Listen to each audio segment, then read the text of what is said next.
Not the Chuddle. Chuddle. Surprise. I have a real soft spot for evil. Blood flying everywhere. So good. I'm a big boy who doesn't get scared. Out of the mist and into the fog, it's Chuddle the Pod. Salutations, thankful club members, and welcome to a brand new meeting of the Chuddle the Pod Horror Movie Club. Tonight, we gather to discuss 2023's Thanksgiving. My name is Bryan. I'm joined by my beautiful co-occupants of the pod, Sam. Sup? Thanks for joining me, and Ross. Oh, hey, I'll have seconds. Thanks for being here, guys. I love you so much. Love having you here. And thank you all for joining us tonight. But before we get into our film, I am stoked to welcome back to the pod Dustin from an assortment of podcasts. Shout out. What's up, you fucking kids? What's up, fucking this kids? fucker God, here. fucking This damn it, fucking this guy. These fucking guys. Thanks so much for coming back and getting wicked with the us pisses. Yeah, any chance I can have to dance to y'all's fucking drops live. Fantastic. I'm hell stoked yeah. on. Right.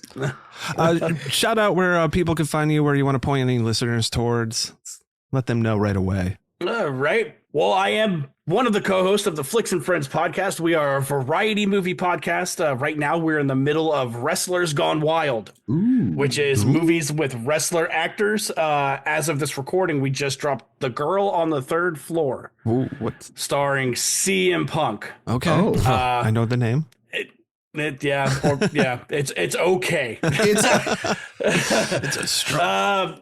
I'm also a co-host of the Barrens Hideout podcast, which is strictly horror. We do a bunch of Screambox shit. Hell yeah. And then I also am a third co-host for a show called B Action, where we put the B back in action. And that's a companion show to give me back my action movies. Hell yes. That's awesome. Check out all those. I assume available on all the available things. Everywhere minus, actually, no, Barrens is on YouTube. So now I can say everywhere. Everywhere. Check them out. Fucking everywhere, Fucking kids. everywhere. Fucking everywhere. Real fucking wicked. Is Sam just like in the vibe, or is he frozen? No, I'm back. Am I back? Okay, you're back now. Oh, it was just big chilling. It was just fucking bullshit. It worked well enough. All right. Once again, thanks for being here. Listeners, don't forget that we like to keep it spoiler free up top. We'll let you know when the spoilers plop.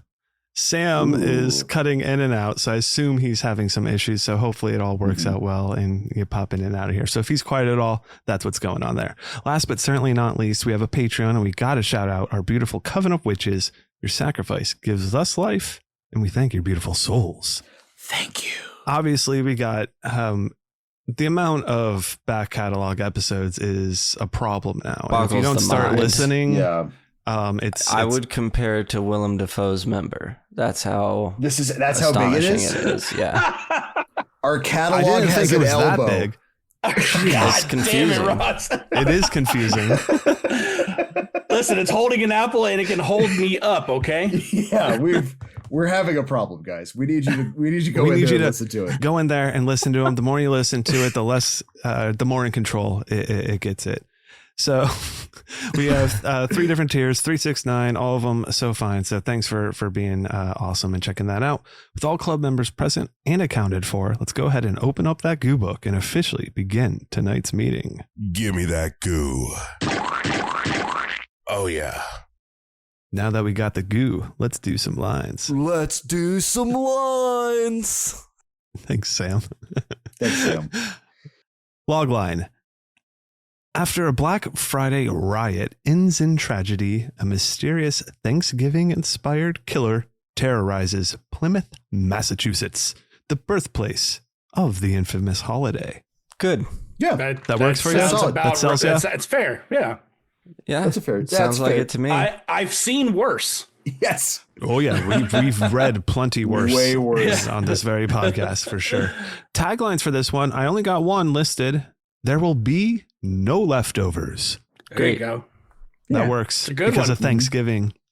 And the Dark food meat, part of it. You white know? meat, Yes. all is carved. That was the original tag or the tagline for Yeah. the fake The original faux trailer, yeah. Yes. trailer. Yeah, come hungry, leave stuffed. It's good shit, man. Speaking of that, who made that and who made this?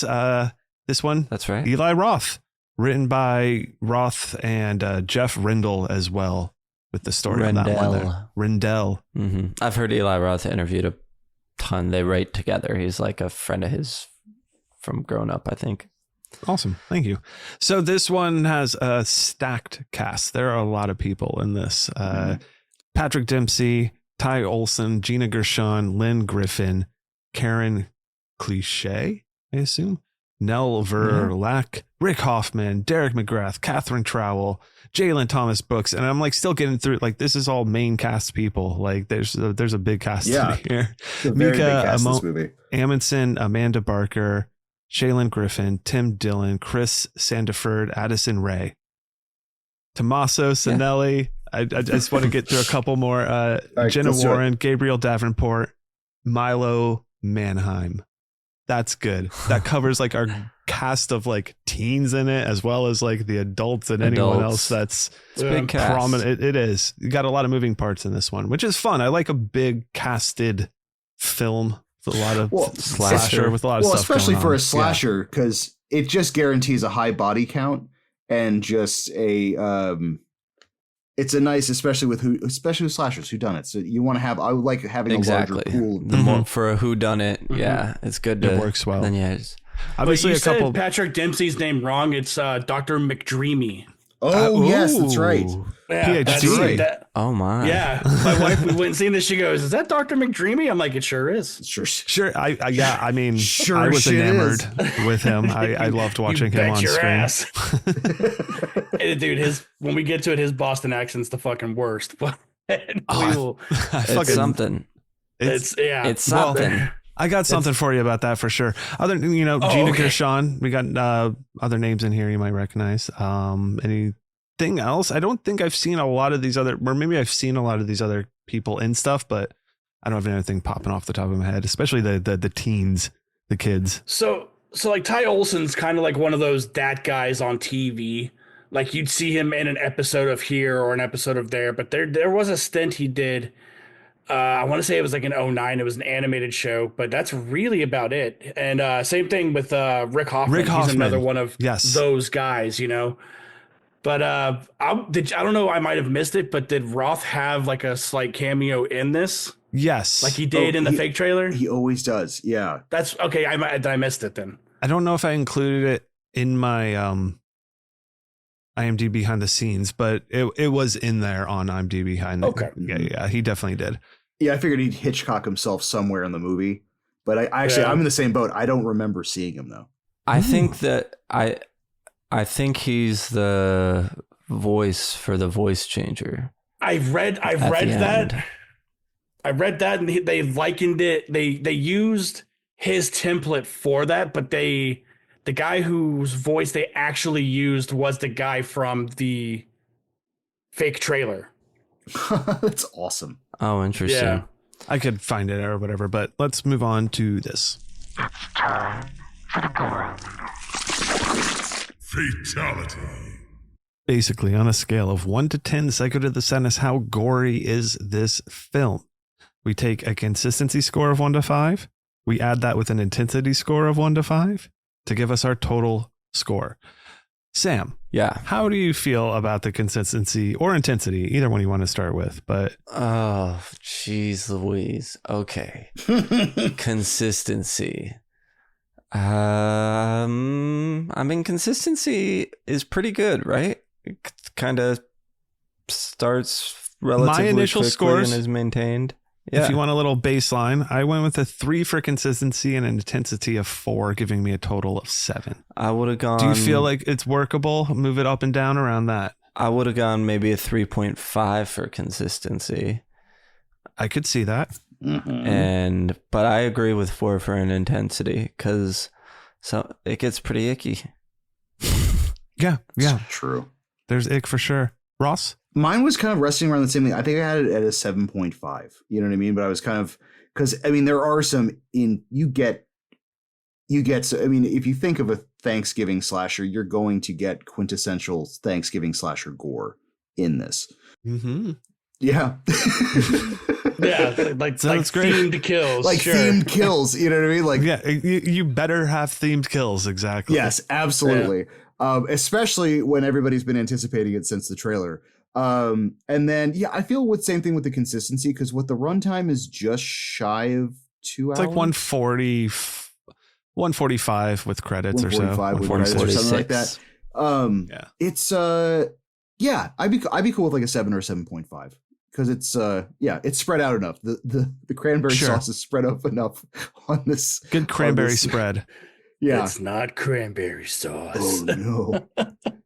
Dustin, I'm curious how you feel. I was gonna give it 4s across the board, man, because we open up with somebody getting stabbed in the neck and then a scalping, and then the pedal doesn't, like, the gas is still going from then. That's true. For the rest of the movie, man. So I think 4s across the board for me are fair enough. Yeah, that's awesome. I think it's 7 on the low end, 8 on the high end from this grouping right here. So I that's agree awesome. with that totally. 7.5 seems just right. Who is the horror forward? This is going to get 4 questions for you all. What kind of subgenre does it belong to? How should you watch it? Is it for beginners? Should you know anything before going in?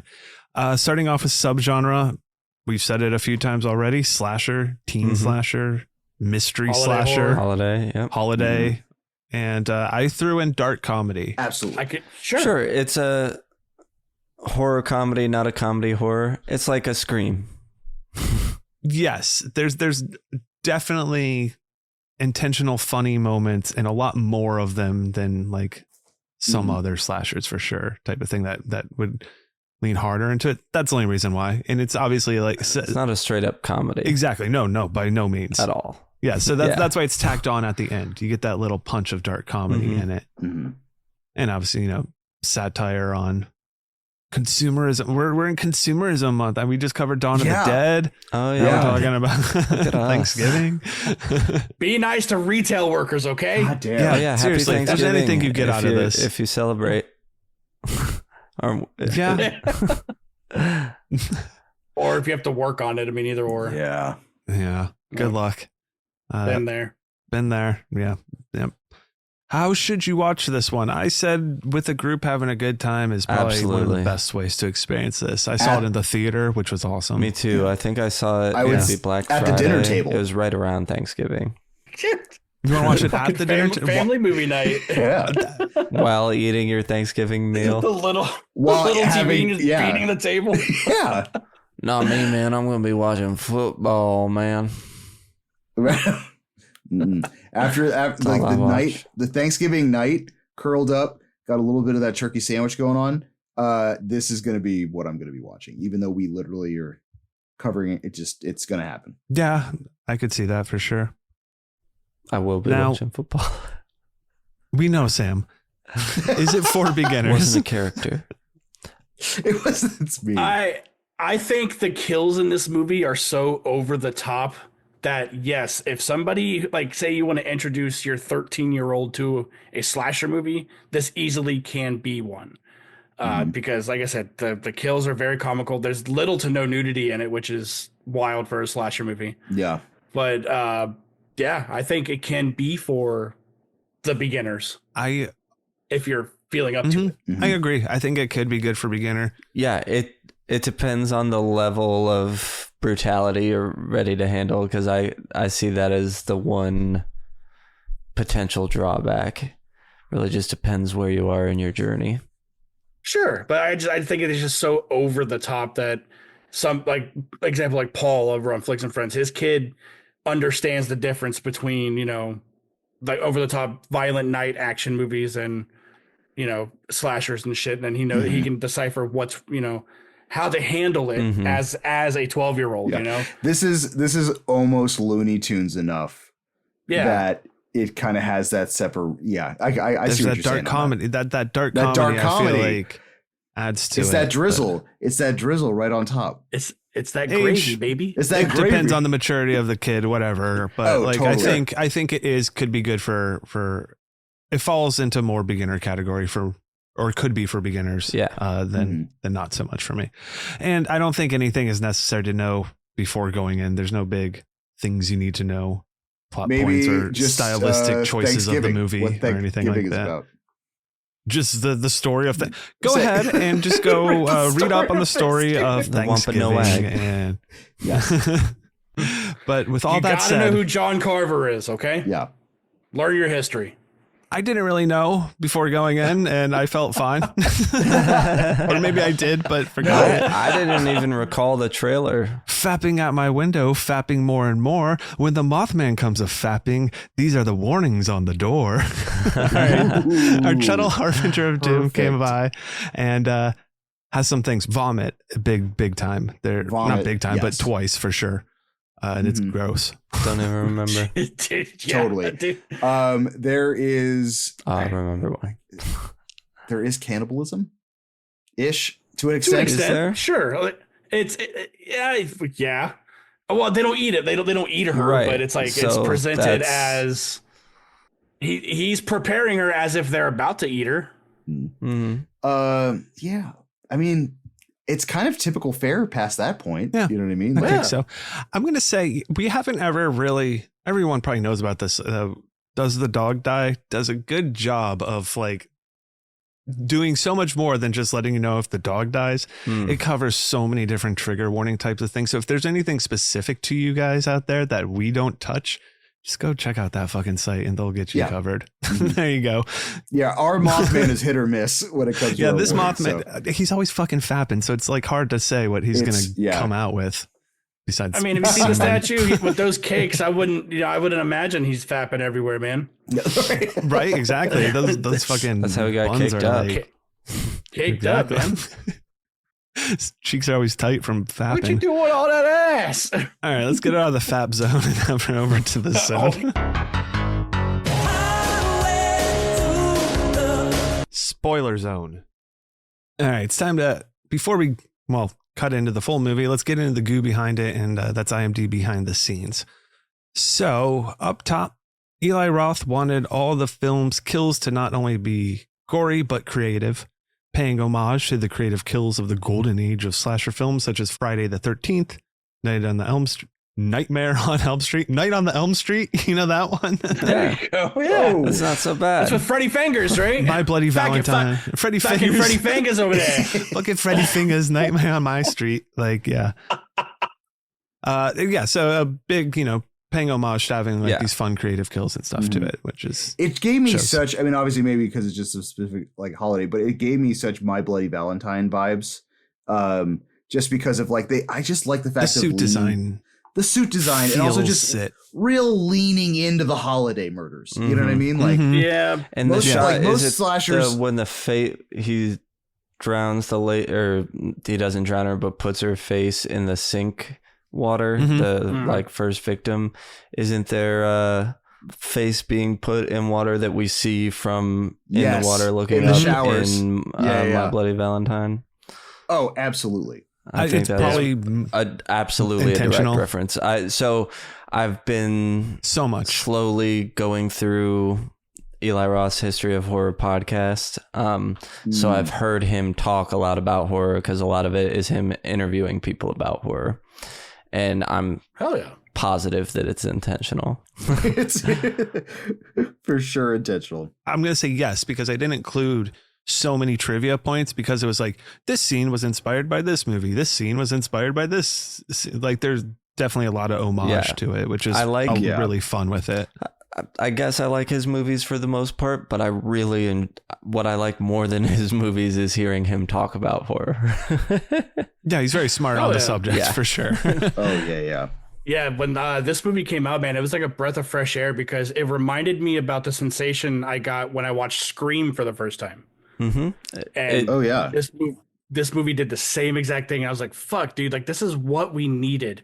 Granted, I mean, the whole holiday theme I'm stoked on, but it's like, I love whodunits. And getting a fresher take on one was pretty fucking rad. Definitely. 100%, dude. Felt good to see that aspect and felt fun to watch. Eli Roth was in the process of casting the movie when his friend Gina Gershon texted him and asked, "When are you putting me in a horror movie?" Roth responded, "Actually, Gina, I have a part for you right now." So that's the tale of how she got in. Get your fucking ass over here, you mook. Jennifer Tilly. Mm-hmm. Bounds on He's like, TV. I'm watching Bound right now. He's like, look, put a halt on Borderlands, okay? Oof. Like, you don't need to be in Borderlands for right now, but come be in this fucking movie. Please. I'm sorry that And he then made go be that. in He Borderlands. sent his assistant director to go do pickup shots for Borderlands so he could focus on this. Good. The third movie based on one of the 5 mock trailers seen in Grindhouse, 2007. Eli Roth directed the Thanksgiving trailer to be shown between the films Planet Terror and Death Proof, and when shown as a double feature. Machete, Hobo with a Shotgun, and this movie were later made into full-length feature films. As of 2023, only Don't and Werewolf Women of the SS have not been made. Mm-hmm. So Seeing Dude, I want this, that three out of Ty 5 West movie. yeah. oh, which one is Ty West? Don't. Oh, of course it is. He wouldn't make Werewolf Women of the SS. No, he wouldn't. That was Rob Zombie. Yeah, that was Rob Zombie. Oh, and get this, Sherry Moon's in it. I didn't know if you knew that. No. Dude, I'm get her seeing the it. fuck out of here, man. Yeah, I remember actually seeing that in theaters and the trailer and just being blown away. I like laughing hysterically at this fucking trailer. Oh, And sure, just sure. hoping upon hopes where I'm like, God, if this is Grindhouse 2, because I thought obviously in the theater, if this did well enough that this would be Grindhouse 2. Like the movies from the Like a trailers. series. Yeah. And oh God, yeah. I'm so glad they did this movie. Yeah, and then a Hobo with a Shotgun. It was someone completely different in Yes. that trailer, and not Rutger Hauer. But dude, it was such an upgrade to get Rutger Hauer. Oh yeah. Mr. Man. Blind Fury himself. Fucking wanted, dead or alive, you know. Amanda Baker, who played Lizzie, is actually from Hanover, Massachusetts, and she is the 9th great niece of John Carver. Her accent in the movie is genuine. Whoa. She's the LaCroix of John Carver. Yeah, dude. she's got a whisper of John Carver in her. She's got a hint of it. Yeah.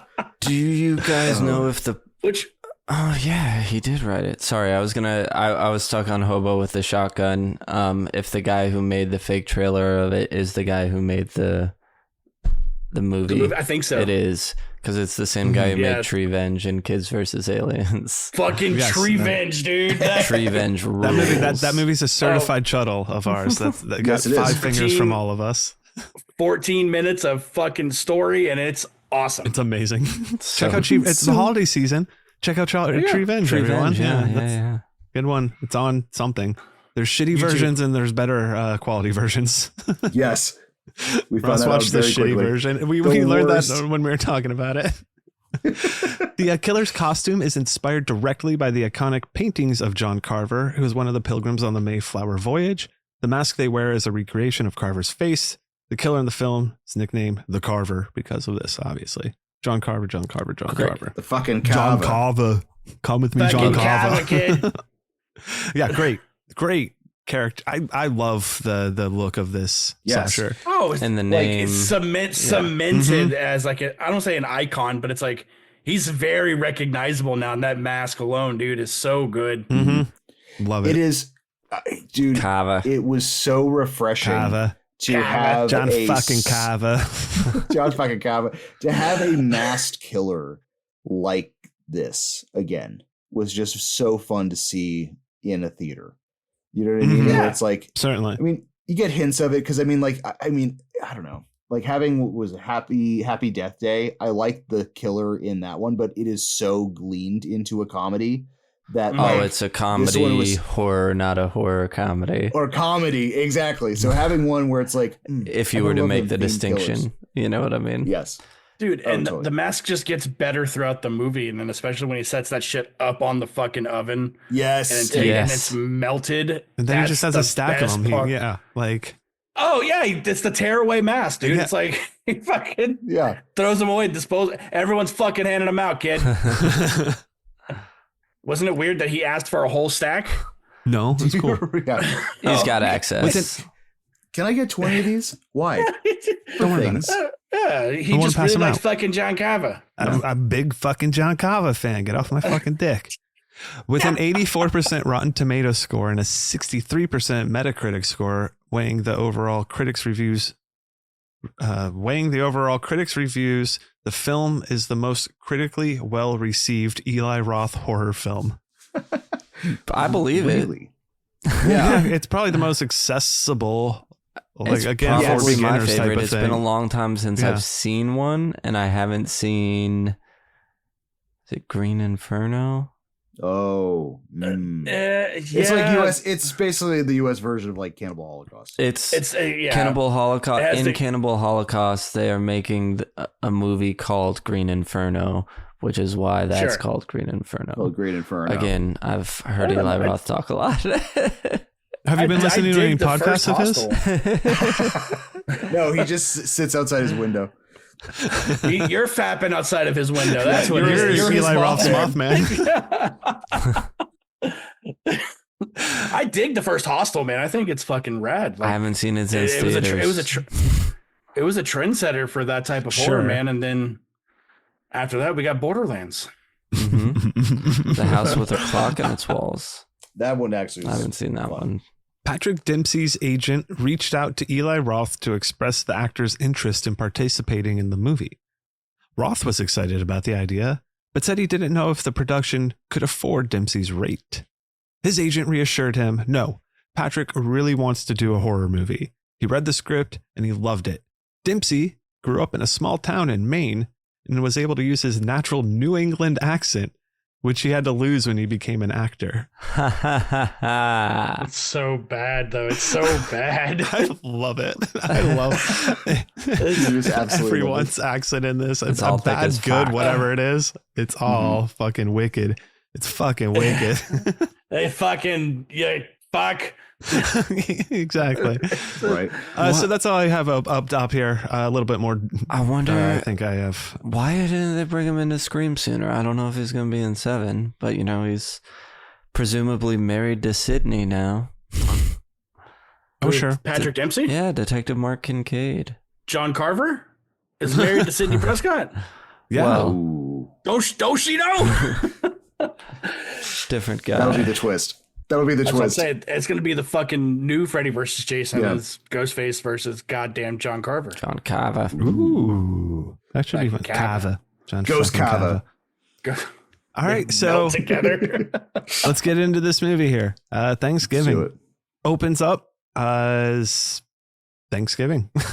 And we get like this POV shot of moving up to a quiet house at night and crickets chirping, slow, heavy breathing, creeping. Yeah. This is an homage to Halloween of opening with a POV type of shot. And then we get to doorbell ringing. Someone opens the door. We get Patrick Dempsey as our sheriff. He's looking for an individual, golden brown, 15 pounds, no head. Head. I'll The guy serve in- him to you on a silver platter. Love it. Come on in. And, they like share a little Who wants joke. the gizzard? Top fucking tier Thanksgiving puns throughout this entire movie. It Mhm. never stops, and that you think you're done with it, and you're not, because like They 5 love more Thanksgiving come out. there. Yeah. They love it. And they all got their fucking accents. Yes.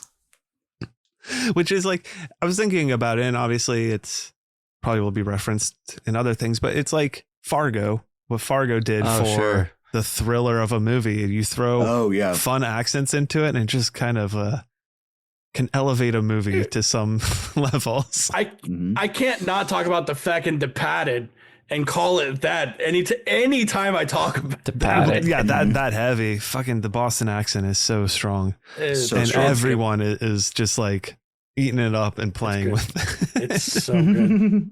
Eating it up like cranberry sauce, baby. Oh yeah, totally. Right out the can. So he gets invited inside. This is Sheriff Eric Newton. He's arrived with a homemade pie, and Amanda, who's there, she jokes about him baking it, and they have fun little banter there. Oh, a single man that can bake. Oh, I don't understand how you're so single. Someone's gonna come and scoop you up. It's like This is intercut with another Thanksgiving dinner over at the Thomas's house. I will say this could be a little more clear at first. I wish like the walls were, Very the lighting clear. was different. Something. It's like, is this all the same table or not? yeah. It took me a while to understand because quickly, one of the family, Mitch, the guy who answered the door in the first place, he's called away to go work Thanksgiving night Right. by the Thomas, This other family that we're at. this other family. Right. And yeah, I originally was like, but they're together and he just got called in It's- by this guy. Mhm. Why didn't he just tell him? Yeah, or Right. it's weird that he's going to sit there and like Rick Hofferman's going to enjoy Thanksgiving while he sends this dude out to fucking work, man. Right, exactly. So that's a little hard to see, but it is supposed to be this juxtaposition between these two different families, the Collins family, which is Mitch and Amanda, and where the sheriff is, versus the rich, the Wright family. Right. Right. Yeah. You think it'd be easier to display the difference in Thanksgivings just from the wealth gap? Yeah. Yeah. right. You're right. Yeah. Then all of this is setting up essentially a lot of our characters here. So we have all the Wrights and the family there, and his whole, he owns the fucking Right big Mart. chains, the Right Mart, the big store in town, Mhm. essentially Walmart in town, and the new wife that's just come in and wanting him to open up on Thanksgiving Day, and like all this kind of, all these different characters. One of the grandmother in this one of these scenes, she was in the original Black Christmas. Oh, That's fun. Yeah, I knew Oh, that would dope. perk your interest. I'll find her name and everything like that. But yeah, that was a little IMDb behind the scenes there. Was she sitting on a rocking chair? does she have a plastic bag over Does she her have a head? plastic bag over her head? Your Tell favorite. me, who sent you? So basically, this scene is introducing all our characters, and it's to set up. Mitch needs to go to work on Thanksgiving night, so he's sent out, and Jessica, our main female. That sounds terrible. Our main character, I guess. Yeah, Our lead, she's if you were to pick a our lead, lead. she's The sort of survivor girl, yeah.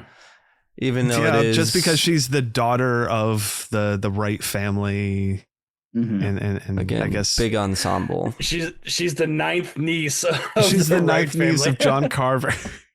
She has a whisper of yeah. Yeah. It is So your Seeing bloodline. through his eyes. Mm-hmm. She's hanging out with her boyfriend Bobby, who's like this like superstar baseball player for like Golden UCLA or Arm. something like that.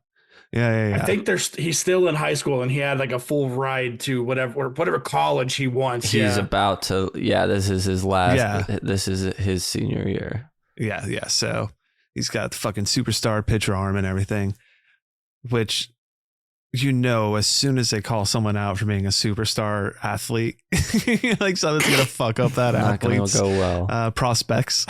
Yes, 100%. So You can't say 98 mile an hour fastball 6 times in under 2 minutes and then have that guy actually come out unscathed. The only time that worked was in signs. Okay. yes, right. Yes. Swing away or whatever that bullshit Swing is. away. Ugh. I don't remember. I have feelings on Science. I used to love the movie. Now I think it's Nuh-uh. stupid. I've only seen it once. Yeah, I got plenty to say about it. That's for another episode. But back at Right Mart in the chaos.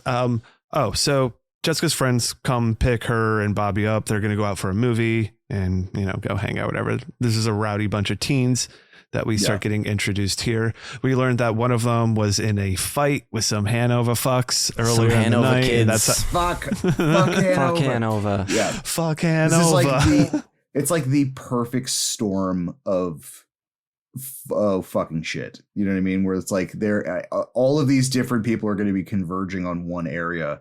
And then the chaos, the This- testosterone, You'll get your fucking reminded me- waffle iron, okay?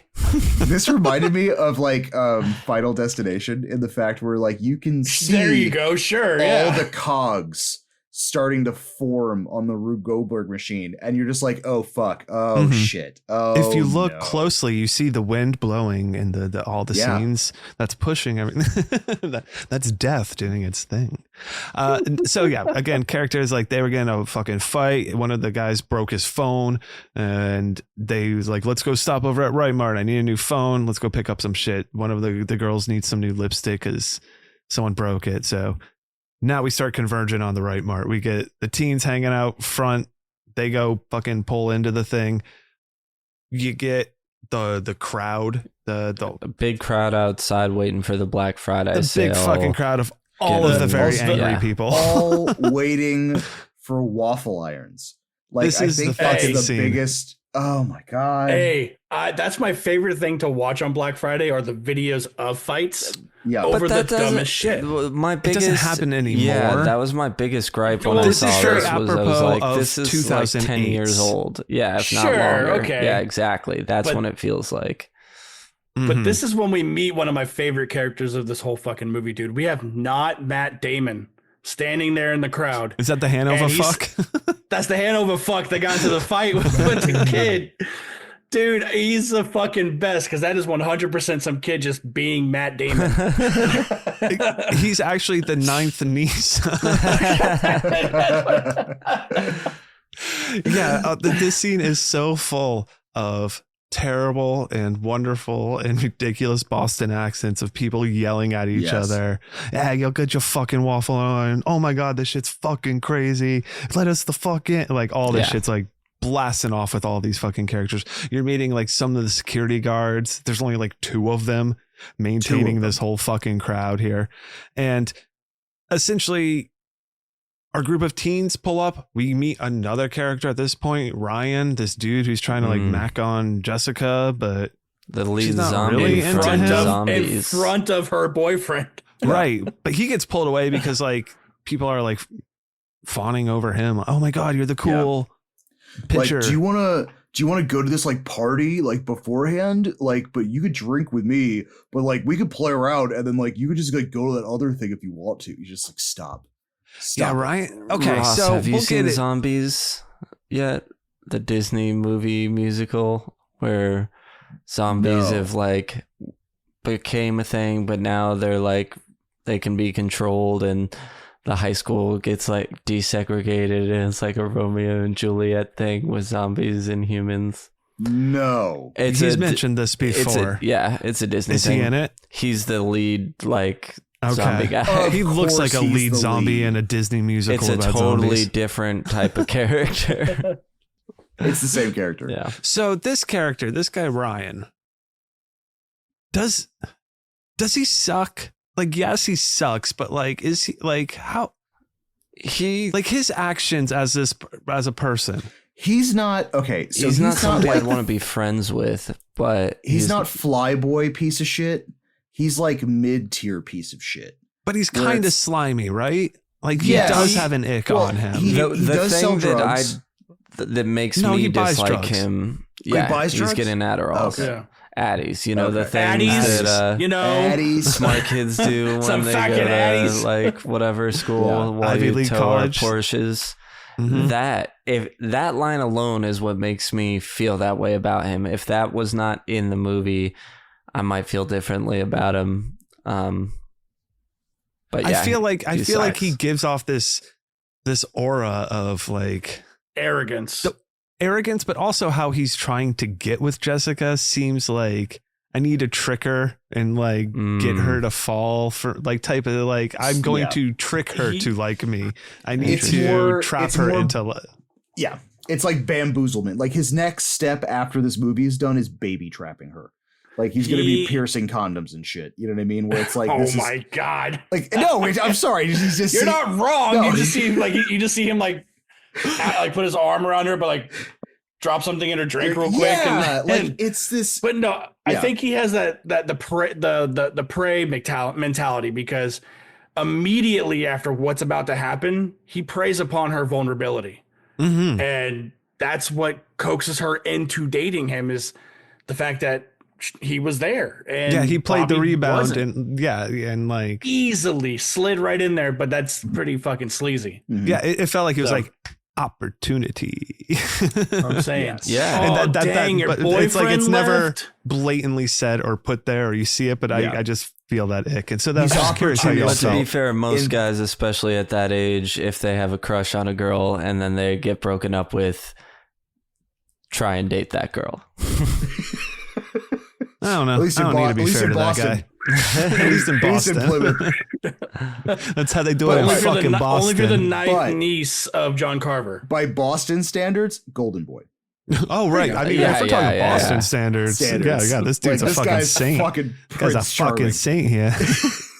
He didn't say anything really racist, and I don't think he was doing any raping. So, That's Oh, college guy, huh? sorry, Boston. Sorry, Boston. All right, so Back in. so they eventually the teens they make it their way inside because obviously they're with the owner's daughter, Yes. so she's able to bring them in. they're The Hanover fucking around, fuck like too. is able to sees like, why the fuck are they fucking allowed in there? So that just amplifies the Amplifies Yeah, the situation. guy got in a Even fight with more. earlier is like, hey, look what I got. Waving Yeah, from inside. yeah. Then they're inside Yeah. taunting the Taunting. people outside. I'm like, fucking Christ, man. Yeah, everyone's to With all the blame here. waffle irons. Uh-huh. Yeah. These are mine. And then at one point, Mitch and some security guards, I think they're trying to like calm down the crowd outside. Yeah. Are Patrick Dempsey and Gina bullhorn. Gershon, they show up. She has like some like leftovers that she wanted to bring to Mitch. He was kind of called in about needing maybe some backup for crowd control. So they're on the scene now. And I think Mitch is trying to like, calm down everyone, you'll get your fucking Furbies with like this like, you know, blowhorn thing or whatever. The Yes. mega horn, Yeah, the mega horn. And Megaphone. megaphone. Sorry, Sam. Megaphone. Thank you. Fun. Mega bone. the Megaphone. mega fun. Nice. And the Hanover dude takes it. Ganks He's like, it. the store's fucking open. Everyone starts They- rushing in. Yeah, they knock Yeah, over the basically. barricades. Also They rushing crush also one of put- the security guards under it. Yeah, which is like Right? because And then it gets no. That's because he gets inside. It's when the glass Mhm. breaks. he goes to lock. Yeah, the other security guard locks all the doors. Yeah, he's like, go in, start locking up. Like, Yeah, like shit's we're getting not weird. fucking Yeah. deal with this. And then because this guy locked up, all these people are now sandwiched against these fucking Mhm. doors. Mhm. That one lady Yeah. who gets Yeah. it at one point, there's a shot and you can see her like face smushed up against it. It's very funny. Yeah, then you get old buddy that gets stabbed in the jugular with the shard of glass from the door while they're trampling this poor fucking man. security guard. God, That's When that perfect. thing cracks, is just like, oh fuck, oh no. I gotta say, Yeah, 'cause just you- one of my and- fears is getting trampled. Like I know it's a odd That's one fair to enough. I mean, have, but I do have that one. Really bothers me. I don't- we've seen it enough. Like working retail, it's like Yeah, I don't think there it's that are odd. stories out there. Yeah, Yeah. I'd say there's like people have been trampled to death because somebody wants this fucking toaster oven more than this, person's life. Oh, But I mean, just totally. any situation where you cause why I don't a like large crowd of crowds. people. Right. Is the Yeah, I mean, threat any of situ- trampling. So did this become a sale to looting? Because like once the doors are cracked open, I don't see anybody actually running to the registers. Like I feel like it became like a riot the Oh, yeah, second good point. the glass broke. It's because like nobody's patiently waiting in line after stepping on a man to death to buy their waffle irons. Well, you There's wouldn't some- stand there's in some, line like, after you step on filing- it. You got to get your shit first. They still have to Well, shop. It takes Yeah, a but while to once do you some get shopping. it, then you still are have to you shop. running to the register? You still got to shop, man. how the fuck was your You day? run, get fucking your kid? thing, and then you. Yeah. You run and get your Just fucking waffle iron, and then you can go do some normal shopping. Just Yeah. Someone will picture handle someone- the guy on the floor. That's not my Or- job. I've been to Yeah. plenty of Black Fridays, including one that was like a overnight camp out type of thing, and none of them were even close to being like violent. Well, this is supposed to emulate something that happened in 2008 in a Walmart in Long Island where people rushed the door for a free waffle maker, essentially, and people died. So like, this is inspired by one of the stories that, you know, where you hear all this stuff. Yeah, no, people probably, you know, get in fights and yelled at and shit more often. Yeah. But I just don't think you were in any very hostile. Well, I mean, hostile enough. Yeah, like, well, I mean, you and I have been to Black Fridays 10 years ago, and it was fine. Like, you could just walk in any store you wanted. Sure. Dude, when I worked Black Friday in the mall, I always likened it to an episode that you guys just did. I would tell the new people that it's like fucking, you know, Dawn of the Dead. You see people just sitting there pining at the door trying to get the fuck in. And I'm like, I have like 7 rows of people I have to try and swim through just to get to work. Mm-hmm. Sure. It was wild, man. How long ago was that? 2008, 2009. Yeah.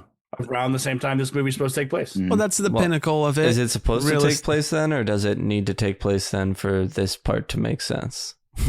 It needs to take place because, I mean, obviously Instagram is a thing in this, but it's right. It's, I don't know. Whatever, it's like, fine. This world. It bothered me last year when I saw it in theaters. It doesn't bother me now. The car reverse.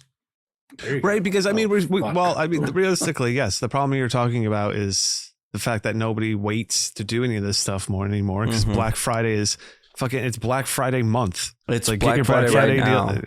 Exactly. Yeah. It's Black Friday in July. It's like it's just an excuse to, you know, do whatever at this point, and there's no deals like this anymore. And even if they are, there's enough of them at so many fucking different places that it's not hard to acquire.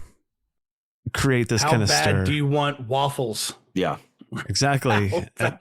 Fucking, it depends where you are and what time it is. But I don't want to make waffles. I'll eat them. Just waffles, free waffles. That's what they fucking want. That sounds great. That's the riot. That's what. So everybody's rioting for their free waffles. As you said, the door breaks, the glass shard fucking cuts the dude's neck. I mean, the gnarly scene that you talked about earlier, Dustin, with Gina Gershon is fucking brutal, but like head wounds, so much fun. Partial scalping. So my wife doesn't do horror movies. Like, she's not a fan. It's just never been her thing. Uh-huh. We went and seen this in theaters, and I told her I'm like, the one thing I know about it is the old Grindhouse trailer. I'm like, just expect it to be bloody. And it's Eli Roth. You know, yeah. And it's exactly. Eli Roth. I told her who that was. I did not expect to see someone getting scalped in the first 8 minutes of this movie. And I look at her and she's like, yeah, trying to fucking turn away. I feel like it's, I enjoy the gore level, but it's almost a shame that it's this gory, because I think my wife would like this movie if it didn't go as far as it does. But then I might not like it so much. So yeah, it's so funny because she's like, she slips, falls, and like someone just slams a fucking cart into her head, not noticing, and it just snaps her neck. Oh, and then yeah, her hair gets caught in the wheel of the cart, and then it just yank rolls back, and then they roll away with the little piece of fucking hair and scalp. So gross. Rolling away with it. So much fun. Ridiculous. So I mean, yeah, I don't know. There's so many other things going on here. We talked about our pitcher Bobby. He goes to help someone. The dude who was still alive, who got his neck slit. That dude still wanted his fucking waffle maker. It just dies on his grab it. And Bobby goes to help him and gets his fucking arm crunched. Zigzagged. Yikes. Like it resembled a Z, like an uppercase Z. It was. It certainly did. And who else gets it here? I mean, I don't know. A bunch of other shit's going on. Then Patrick Dempsey just comes in and unloads his gun in the store. He's like, enough. He sees, and screams. When Mitch he fires Gina the shot, that's when we get our the title card, which is fun. Awesome. Not like I liked best it a lot. ever, but it's good. It's no Mads. I thought it was neat. Well, nothing's going to be Mads, but I did like it. And that takes us into essentially 1 year later, and we start learning about the aftermath of everything. We get a fun little YouTube video type of thing I guess That's my so God. funny. the one dude uploaded. R.I.P. the victims. Please subscribe and follow. So Fucking ridiculous. But super fun. Again, that dark comedy element. There's a lot of those types of moments, more so than other things. Like, I feel like in terms of like comparing it to Scream, because it does have that Scream feel to it for sure. Mhm. Scream's humor is a little, I don't know, more subtle, Dated. maybe. And Mhm. dated, but I'd say like the Sure. humor is a little harder, or there's a lot more, I don't know, I feel in this movie than something like Scream. Cool. Yeah. And so we get Well, all it these is- like Sorry, you just blew my reports. mind, bro. hardly, but we just, again, we get these fun little moments of stuff like that, and then we get these news reports. Mitch, he's all up in arms obviously about Right Martin is like, this place fucking over. It sucks. They're opening again this year. They're doing a Black Friday sale again. Everything's kind of continuing on, and Right Mart has, they've contributed to charities, and they're trying to like do better or whatever, but Oh yeah, really. Let's right our wrongs and all the people we got killed. Well, like help build a baseball field or something. Yeah, right. Like we're here to host the world's largest pumpkin contest for charity. Shit like that, dude. It's just wild that that when events like that had happened in this movie happen, and they think that's what is going to justify it for them is pretty fucking shitty. Yeah, I feel Precisely, like yeah, and I mean, and that we see that happen too, right? I think a lot of the comedy in this, when you're comparing it to Scream, like in this, it's almost like social commentary, which I guess there is that in Scream, but it's. I know what you mean on the difference. I just don't know how to verbalize the beats it. hit more as like a blatant joke, I feel like, in this one, as opposed More like to a the subtle Heathers or joke. something. Right. And so we've gotten all this kind of like exposition. We've learned that Bobby he's disappeared. He's left town and nobody's heard from him since. That was some funny shit. But this takes us into Patrick Dempsey, sheriff in the morning, picking up some coffee, 2 coffees, got the new deputy coming Freak in in. the evening. That guy's a fucking hothead. Yeah, it is. So I think at this point it's fun because now we start playing with like all these again introducing more new characters, but also playing with like everyone's a suspect type of thing. Like the new hothead deputy, obviously he could be a suspect. Obviously this person, like Bobby, he's gone missing. We know we're about to get a slasher killer, and we get that little little moment. I think it's of the killer watching like that He's YouTube video and like looking at like sharpening his shit like or whatever. Prepping, yeah. Classic. Yeah, but we're reintroduced to some characters here too, like the waitress. Yeah. Is the lady who was standing next to not Matt Damon in this, and they She's start the one who ripped the intertwining these hair characters. off, right? It was her cart. Yeah. Yes. Yeah. Yeah. She goes, "Wait your fucking turn, kids." Dude, it's but now she's being all relatively Right, sweet, normal. like you outside know, she of got a that waffle iron, situation. man. Yeah, exactly. Because she She's got her had fucking waffles waffle for a iron, so year she's now. fine. Now, Things have been good. do you think she got the waffle iron for the cafe? Like her boss sent her to go do that, so she was He's like, mad "If you because don't- she had to go. If you don't get me that fucking waffle iron, you're fired. I need the waffle iron. I'll give you the worst fucking section in the restaurant for a year if you don't give me that waffle iron. So she got the fucking waffle iron. Yeah. It tracks. So yeah, we get the fun scene of like the deputy or whatever, put it on the John Carver mask, and he's like, "Yeah, I think I like it," or whatever he says as he's wearing it. It's like, ooh, sus. Cut to Evan, I think is the kid's name. The I don't know, the douchey kid that got in the fight with the Hanover fuck. Yeah. Yeah. He's The they're white at football player. Yeah. Yeah, like a county fair. Yeah, they're at like a county fair. He's throwing axes or something, just being a douchebag. They're all meeting up and everything. But I think this is when they first get tagged on the Instagram account, the John Carver Instagram. Like The table is set. and setting up the mystery. I was like, fucking great. This is fun. Mhm. Yeah, bring us into this world. When we really start kicking off into this the first time, I remember again that feeling, like you said, of like watching Scream, watching the thriller. I was like, ooh, that's the direction we're taking it here. This is my 'Cause I didn't really know what we were going to be slasher. doing. Yeah, One of them, for certain, like, yeah, one of the things Yeah. that gets the cockles rocking. I'm with you. And so we started all that, and then we take it over to the Wright family again. They're getting set up for a commercial they're going to shoot or something like that at the old Mhm. Carver Carver. residence. Yeah. Yeah, but it's been trashed. And Thomas axe Wright, is he's missing. very upset. Yeah. And the axe is It's missing. fucking ruined. I knew this was going to be a fucking axe here because I was going to use it for the commercial. Like, he's great as the douchebag. I love him so much. But like, Yeah. Hey, I Okay. love that he's complaining about like having to how's he going to shoot his commercial, and Patrick Mhm. Dempsey's like, we need to report that there's been like vandalizing and Listen, robbery here. at a He's like, historical landmark. yeah, and He's like, right, he's like, what? Oh yeah, that too. yeah. And okay, so like this guy, obviously very much of a jerk on the surface, but I do feel like at Love it. The the moment core, that we he get is later a- between him and his daughter, where he Mhm. apologizes about like moving too fast.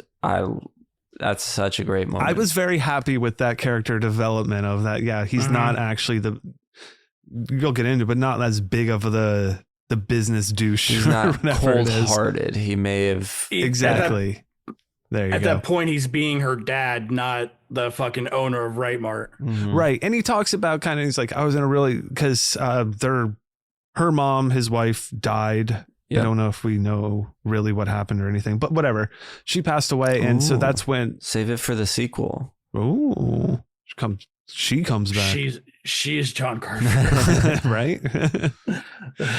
So he had remarried. And when we get that intro dinner scene, we get introduced to Kathleen is her name. Right. And that's like the new way. And she kind of does a lot of, I guess, manipulation of him when he was he explains it Yes. as like, I was in a low moment. She came along, things were good. And it always seems to be that she was the one that was pushing for opening on On Thanksgiving Day Thanksgiving. itself, yeah. She was the more Yeah, and pushing for. greedy one. So then they try to have a little moment, Thomas and Jessica, but they get interrupted or whatever like that. And she's like, oh, this always happens. Yeah. We can't ever talk by just us or something, and storms off. And as she storms off, her friend follows her because her friend, you don't see it in the shot. You can see her in the reflection, but she's just sitting there on the phone the whole time. So I think it's funny that she complains about not being able to talk, just the two of them. Like, Oh, that's fun. yeah. Next, we are at I don't know if it's the diner or just, it's the diner that what's her name It's works their at. local watering I hole. think, yeah. yeah. They're hanging out as friends or whatever. And we get introduced to another character, this young, I don't know, kid. I don't even know what, I forget his name. He's giving out them or selling Yeah. tickets to this party, McCarty's The party. McCarty party. Yeah. He's also the one that's writes papers for all the kids. Like he Yes. becomes like, once we meet him, he becomes like a reoccurring character Yeah. throughout the rest of the movie. I like this That's the cow. character. I love McCarty. And I love McCarty. Oh, McCarty, dude. McCarty is probably the best. He is the Yeah, but this is also where we learn where what's his name, Ryan, like when we find out that they're actually together, and they're Yes. like, well, Yeah. you guys don't fucking like him Yeah. until he drops the hammer on him about sitting on the fucking 50-yard for line. the Pat And then they're all about Steelers. him, dude. Yeah. Yeah. Sam would be yeah. happy I'd be, because yeah, he likes football. I do. It's not And, just a bit. No, it wasn't just Oh, a bit. it's not just in the movies. Although it should have been like Pat's Jets or somebody in division. Yeah, dude, if they had dropped Tom Brady's name in this movie, Oh, Tom fucking Brady. I see. I can't. Fucking I love Tom it. Brady's- I his piercing Yeah. baby blue eyes. It's a tough one. I can't did finish the same the thing. sentences. I start strong. In and out. There's some fucking words you can hit real fucking hard, Yeah. but then it can go away real fucking quick. It's fucking wicked. All right. So yeah, as you said, Ryan comes up. They also we see Bobby like leave the restaurant or It's something like that. definitely That him. was him. Yeah. Yeah. So why does in a minute? Tell you what, when Why we does see he a say- clip of him pitching on the mound, not the same actor. Nope. I didn't even notice. I looked for it just for fun, you know. Sure, that makes sense. So yeah, he's like dipping out, and there's also this moment of Jessica like looking out the window and seeing someone in a John Carver mask just standing there. Do you think that's our killer? No, I think it is just because it's popular, because we know who I mean, are we waiting? We haven't said it, have we? Are we waiting to say it? Who the killer is? I don't know. Well, because we reveal, don't have to decide now, because we know who the killer is. I don't think that's who that was standing It there. was okay. Yeah, I could go either way. Because I think that's like a trope. Like it happens in like Halloween, trick or treat, anything. Like they see something that they think is imminent danger, to where like it builds the tension and then breaks it. So I think what they do with a character like that is test the water of the audience. Mm-hmm. Yeah, it reminded me of things Dip like the toes in the audience water. Put dipping my toe in it. Things like where you would have Michael Myers just standing there. Right. And then like gone, or Ghostface just blatantly out in public, going in a convenience store. Ghostface, yeah, dude. Even death is the fucking wind out there in front of everyone, dude. That's true too. Just out Wind's there in always front of fucking everyone. That fucking asshole, just so blatant.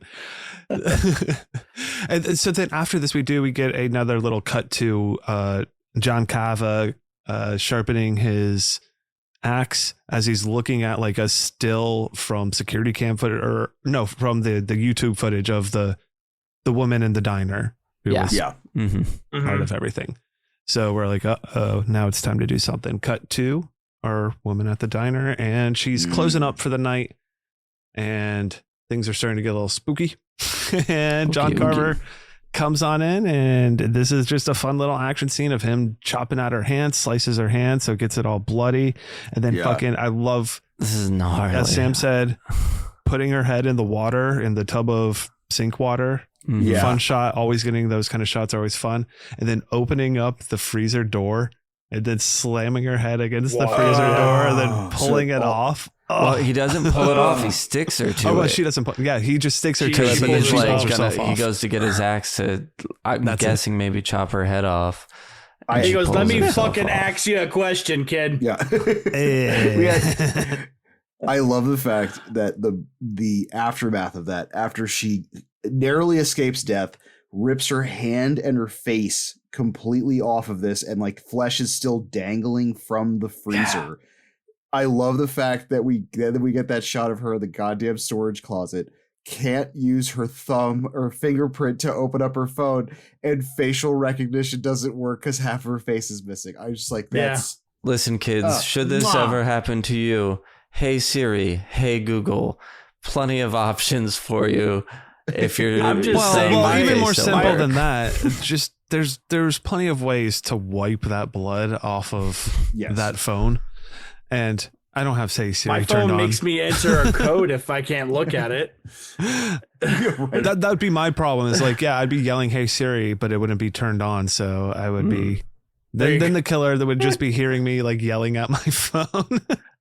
The killer would find you, So, but my thought too, like I like how you thought of there's another thing to do in that situation. I was like, I feel like there was ways that she could have easily wiped the blood off, and where she was, like she kept putting herself into different situations. If she stayed where she was and took the time to wipe the phone off and call the cops, I think she would have been successful to some extent. But she moves herself to the next location and like is like, oh shit, I got to go get my keys because I'm going to try to escape, and like keeps like going to somewhere different until she goes outside and is looking for her keys in her purse. She doesn't have them. John Cava has them, and he's in her car and turns that on. And then we get the world's worst dumpster. Oh my god, this fucking dumpster! Dumpster. Dumpster with its metal fucking lids. Oh my god. Dude, this scene was so surprising, but and so much fun. Same, but I was just surprised by the like skin freezing, peeling off thing.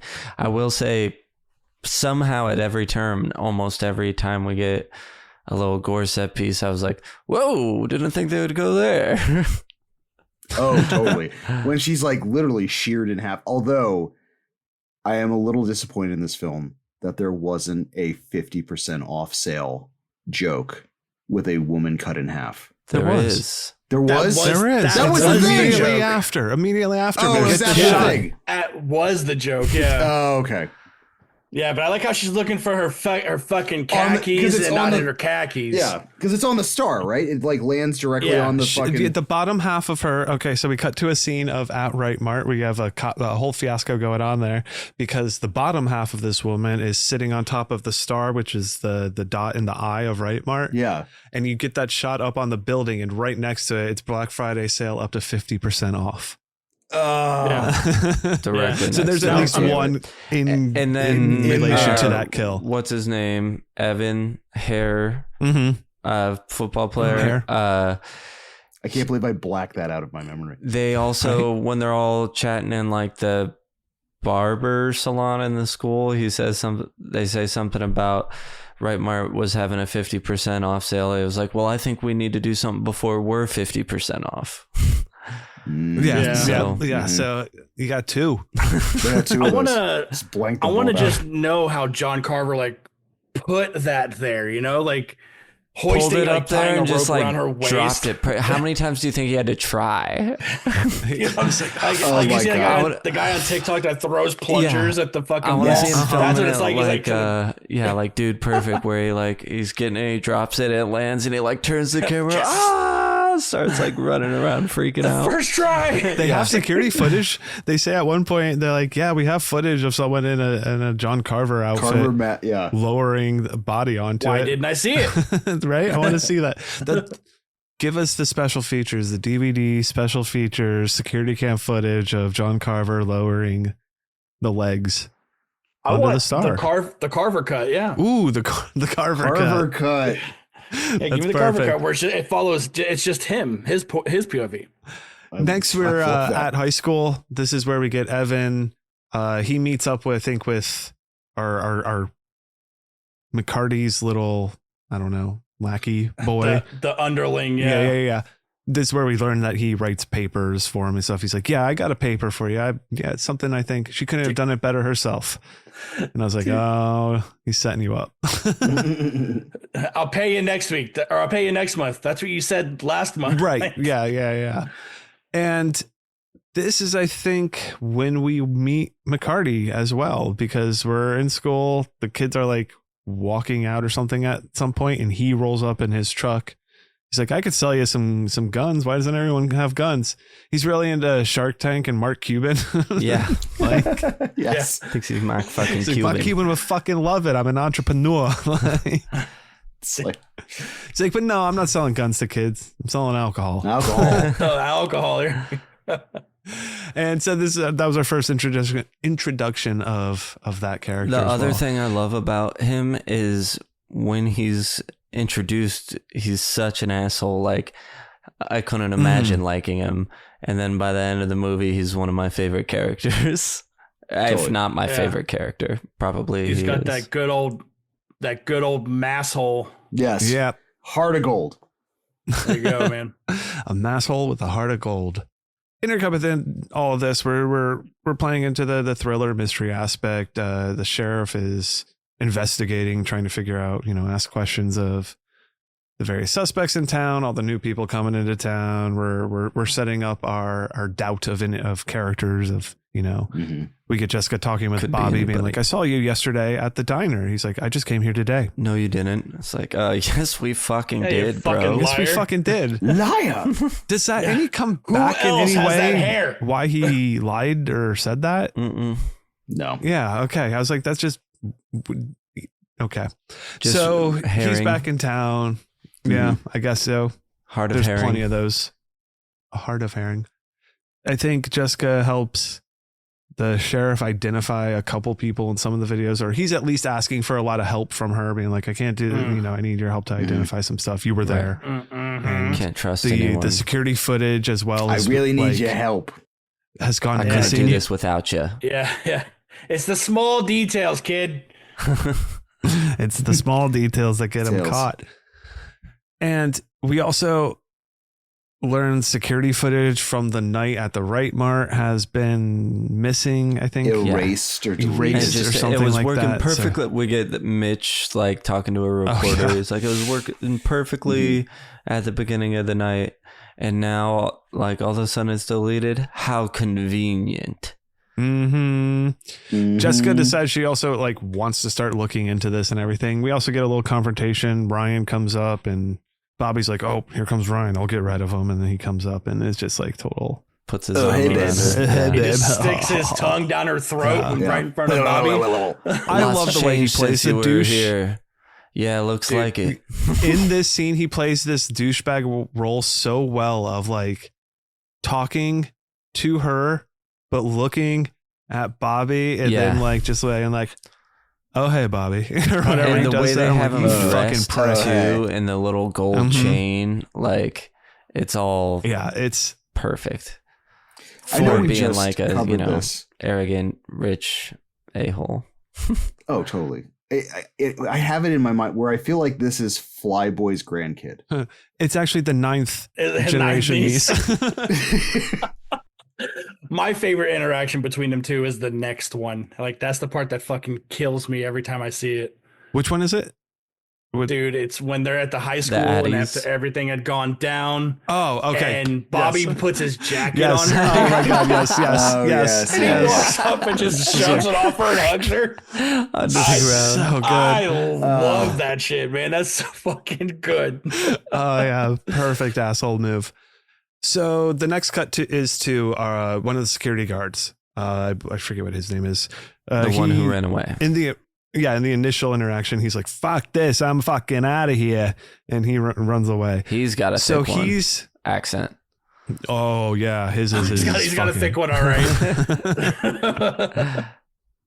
He's decided that he's gonna get the fuck out of here. Manny is his name, and get the fuck down. He's leaving basically. Puerto Rico, Dominican Republic, something like that. somewhere south, far south. He He's needs going. An island his south of passport Florida. for that reason, like because that's the whole thing that's missing. Exactly. So he's like frantically looking around his apartment. He's got a cat there. He's like, fucking, someone's going to come by. Don't worry. They'll fucking take care of you. But I got to get out fucking town for a little bit. Where the fuck's my passport? And then Say nothing, cat. and I just love this because obviously, you know, what we're setting up for here.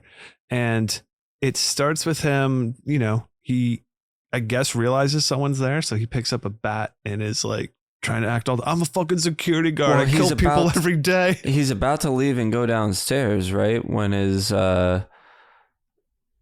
passport, he's on the phone That's with what the we were guy. just I'll be right missing. down. He goes to pick up his passport, and that's when it's missing. So that's how he's like clued Right. into somebody might. What? And then he sees the John Carver mask on the couch. Okay, there it is. Yeah. He's like, But I love that he Someone asked the cat. fucking broke- Ah, Like fucking we see the shit. cat in the kitchen, and he's like, "Where is he? Where is he? Huh?" Mm-hmm. And the cat's kind of like, you almost think Points. the cat's gonna look somewhere to point him out. Yeah. But nope. But no, Well, you see, What is that? An It's electric surprised he's carving like- knife? yeah. He's like hiding under the table or something and like pops out with a little electric carver and sticks it into his gut. And then I love I don't know this. what he has, some sort of wire. Some Of sort of head sorts, cutting and- wire. Yeah. Yeah. And Yeah, wraps it's like, it it's around. like a garrote wire. Yeah. There Yeah. you go. I mean, that makes sense. He has a bunch of like fucking cool shit. So he wraps it around and then John Carver does like this Cool turnaround. ballet So they're move. like back to back and he's like holding Yeah. it and just fucking like yanks. And we get Manny's head popping off. It And reminds me it's- of splurping out. like was it Fun. the Iceman that about the hitman for the mob. He used to murder people like that in parking lots. Like he'd walk behind them and then choke them, but he was also like a lot taller than Carver. But then he'd turn around and kind of like yank them, Decapitate them? No, strangle them and partially sometimes decapitate them, but like on his back and like do that and then just Oh. quickly shove him into fucking. Interesting. Oh, sure. I love this. It's so fun. It like It's so fun and bloody and good Yeah. and Yeah. spurty. it. And then the cherry on top of it, obviously, is then we have, so he takes the head, packs it into a bag, and as he's about to leave, he kind of looks back. And there's a cat, the cat's still there. So obviously everyone's first thought is like, oh, fuck. I mean, a lot of people's probably first thoughts are like this regular audience. I feel like fucking seasoned horror fans probably see that it's almost like a fake jump scare coming. You know what I mean? And that's essentially what happens. He feeds the cat and gives it a little pat on the head. Scratchy. Yeah, man. But he answered like a lifelong question as to what happens to the animal after the owner gets killed. Exactly.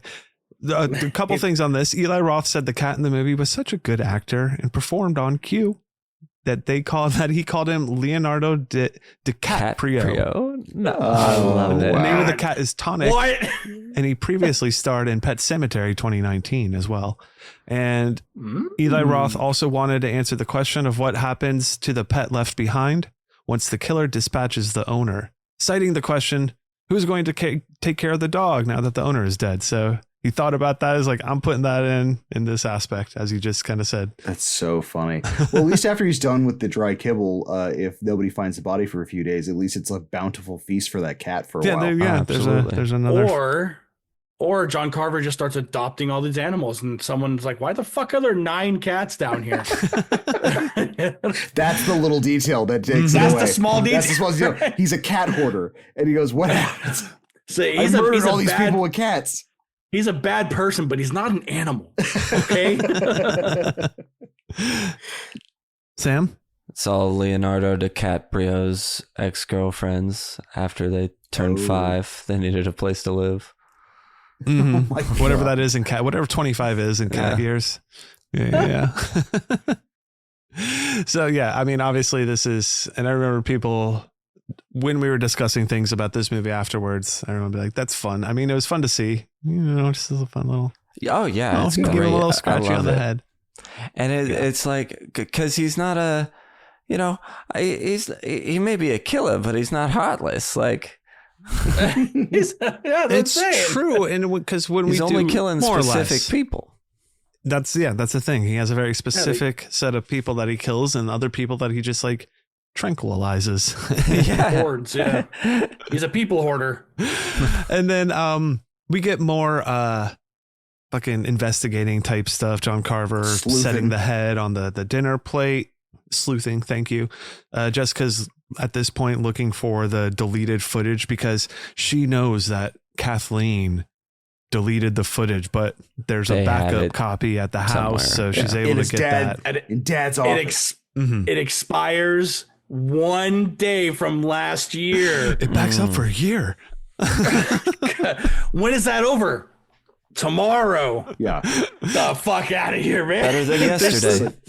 Yeah, there's so many like moments I feel like that in this movie too. I mean, which I so like, hand jerk, who cares, whatever type of thing. But yeah, it's funny little. It also works because it's nailing all these like classic horror movie exactly tropes. It works within the scope of what the movie's playing with. So you're like, haha, I get it, fun. Okay, let's move on. Yep. And it's perfect. So yeah, she's able to get the fucking security footage. She's kind of working with Bobby to do this. Mm-hmm. They're hanging out a little bit here and there for whatever reason. She's hanging out with Bobby, we can still be she friends. hangs out with the boyfriend. Now that you say that, I don't know why that's happening, really. Because they can She's still be literally friends. doing what Ryan wanted her to do in the beginning of the movie. Yeah. Just hang out. Uh-huh. Yeah, hang out, have a couple of drinks, do it in the butt. I don't know. She's got. It's not cheating. Before you get dropped off, It's always been golden. So golden arm. Golden arm. Golden third arm. There you go. His golden cava. Gold member. His golden cava. Gotta cava up. So Get now the skin that box.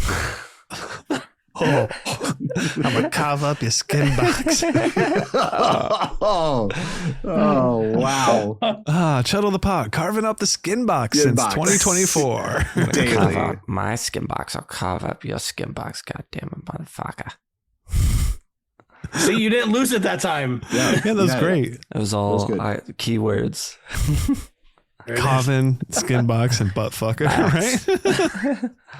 Motherfucker. Fackin'. So they take this footage over to the sheriff. They're like, Sheriff, we got some footage and if this will help you identify some people and get to the bottom of this case, let's fucking figure this out. Here you go, Sheriff. Ryan knew Here's everything. the guy, right? Oh yeah. He knew one of the security guards. Yeah, he had said one he that got didn't know trampled. anybody, and then they see, he did know somebody, so now suspect. Seeds of doubt. He's buying drugs, so it's like he's gonna not admit that he's buying Right, drugs. exactly. Yeah.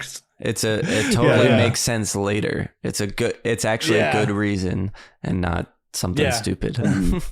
Right. Now we get another little scene of our little lackey boy. Everyone in class, I do like. This is fucking the first guy that like is like reading his little story and cries, and then like pulls up his shirt and it's like a fucking 12-pack of abs. Yeah, it's so Yes. good. And all the girls are. I'm never celebrating fucking Thanksgiving hilarious. Again. He Yeah, says just, you know. something about the Wampanoag, which is the original Thanksgiving. And he's like, and that's why I won't be celebrating this Thanksgiving or any Thanksgiving ever again. So I love it. He's got his Kylo Ren abs out, and all the girls are like holding on to him and shit. It's so sensitive. much like the trailer that I was just like, this is so. I like that they kept that just absurdity in this movie. But then they don't stop because it's a running gag because we see him again crying still with these girls just swooning around As they him, exit dude. the classroom. I feel like I knew our jerk people like Evan that. reads. Oh yeah. Oh, totally. They were like. I don't want to say his name, but I know somebody that you They know were like that. I was heard that they were very introspective and like very like, I don't know, in tune with things, but Mhm. they were just really fucking hot. Yeah. Like, and they said kind of, Scammer. you know, something. Pyramid scheme. Mhm. Schemer. So this takes us to, Evan reads the report that he was given, and the teacher's like, yeah, real nice. When I fucking wrote it in my own blog, like, it's like, oh yeah, we definitely saw this coming. Got his ass. Fun. And then, as the class ends, we see the dude walking out with the girls around him as he's still crying. And then that He takes should us, have had no shirt on. right? Like something more. I mean, we need some more of that fucking 18 Abs pack of come up to abs. here. Yeah, it's like, Jesus Christ. He doesn't have pecs. He just has more abs. Looks like a fucking crocodile under here. Dude. Bring it out. Now this takes us into the cosmetology room where they start discussing a few things over here. Or, Yeah. I Bring don't know, trades what's back to going on. schools. Right? Right? So Straight up. the cosmetology classroom was not in the script, nor it was originally intended to involve the chase scene that comes later as well. It was a real location the filmmakers discovered while filming at Waterdown District High School and decided to incorporate it into the Love movie. it. Awesome. Which, because it's a cool layout. yeah, it's really cool. I was watching it and I was like, the first time I was like, that's really interesting. Is that a real room? Like, just In my head, But I was, wonder if that's like I was like, I feel like good. that doesn't exist anymore, but that's fine. So I'm glad to hear Like, it does somewhere. yeah, Waterdown District High School. Shout out to your cosmetology room. Yeah. beauty school Need more dropout. stuff like that in high schools. Yeah, I wonder if that room was made for something else, but it's like, fuck, we need to put this cosmetology class somewhere. We got You know, funding from some weird organization that specifically requires a cosmetology class. Yeah, it's in the contract. Right. So I think at this point, they're kind of like, again, more investigating, pointing figures, figuring out what the hell they're going to do next. We get another mislead of Ryan in his wearing a pilgrim costume for a second, walking out of the shadows. And then we learned that, he's just going to be part of the, It's part of the one of the parade. floats. Yeah, the parade. Oh, and this going is when he into runs town. into Golden Arm Bobby. again. Yeah, and it's Bobby. like, oh yeah, she asked me to be part of the float. Whatever, no big deal. yeah, he just fucking flips his hair. Yeah, exactly. No big whoop. She didn't ask you to do that, huh? Yeah, like all the interactions with, like, he plays that douchebag character so well. And then next we're over to fucking Hanover guy training. working yeah, with. I guess Yeah. it seems to me like he's graduated and now has a job at the high school. Mm-hmm. To some extent, something like that, right? But then he's As, like a doing one of the coach. cheerleaders there. One more It fucking seems rep. like But not because he said something about like we can't have sex or something. Not in public, Not kid. at the school, I Not think. or here, not at something. the school. Okay. Yeah. Well, she's gonna put on a little show for him. But I think it's like his girlfriend from the year Well, before. it's- You know what I mean? very well could be. Yeah. I think it's that no sex. He's like, Coach said no sex. Oh, yeah. But he checks He's gonna us. She check. checks us. She has a little show for him. She's, I guess, set up a trampoline in the gym and is going to do a little bounce on it. I and show a little audibly butt. squealed in the theater when I'm I sure saw you did. this. Yeah, because this it's- is part of the This is trailer. from the Right. trailer, and I was like, "Oh, whoa!" Yeah, I think this is the first one we get to, like the glimpse of like how they incorporated the trailer into this movie. Totally. But it's fucking rad, dude. But she doesn't do no splits on a knife. Mhm. No. I do like, because again, I didn't know the original trailer very well. I'd probably seen it, but Same. didn't know of it too much. And I know this moment was an homage to that moment in there. So it is fun that they did teach you, because she is doing like, I don't know, air splits or whatever. So Yeah. you're thinking you might get that moment. Yeah. She's Mhm. doing like a little stripping. like Well, she routine does and a stuff and, split like, bounce off the trampoline. Because I was Okay, like, yeah, so God, it that would be does- so hard to do. yeah, you got to be pretty fucking flexible for something like I that. think And just jumping on a trampoline is pretty hard to fucking do right now. Imagine, but yeah, Right. yeah. But then like landing on your legs to jump like that, difficult. Not Buns and thighs. What do I feel, Sam, that you're going to try to test this theory later on in life? You're going to take a look later at a on in trampoline and be life, like, "Do it." I think his times Just to do it right test there on this your couch. theory are over. You do have some kids. Start training them now. well, I don't need Yeah. although I don't need to have more, so I can try it. You get Oh, where I'm I guess going. that's true too, if you want. But I was just gonna say, live through the kids, make them do it all. But yeah, live vicariously through them. Oh yeah, totally. I'm already gonna make them be a pro just seems skateboarder easier. and a something else cool. Something.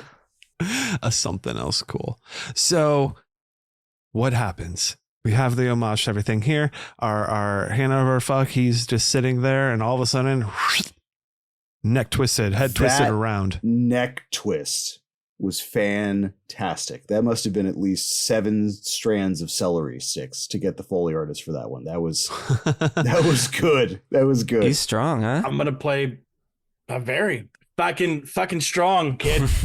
I'm playing my cards now. This is my favorite kill of this whole movie. Is it?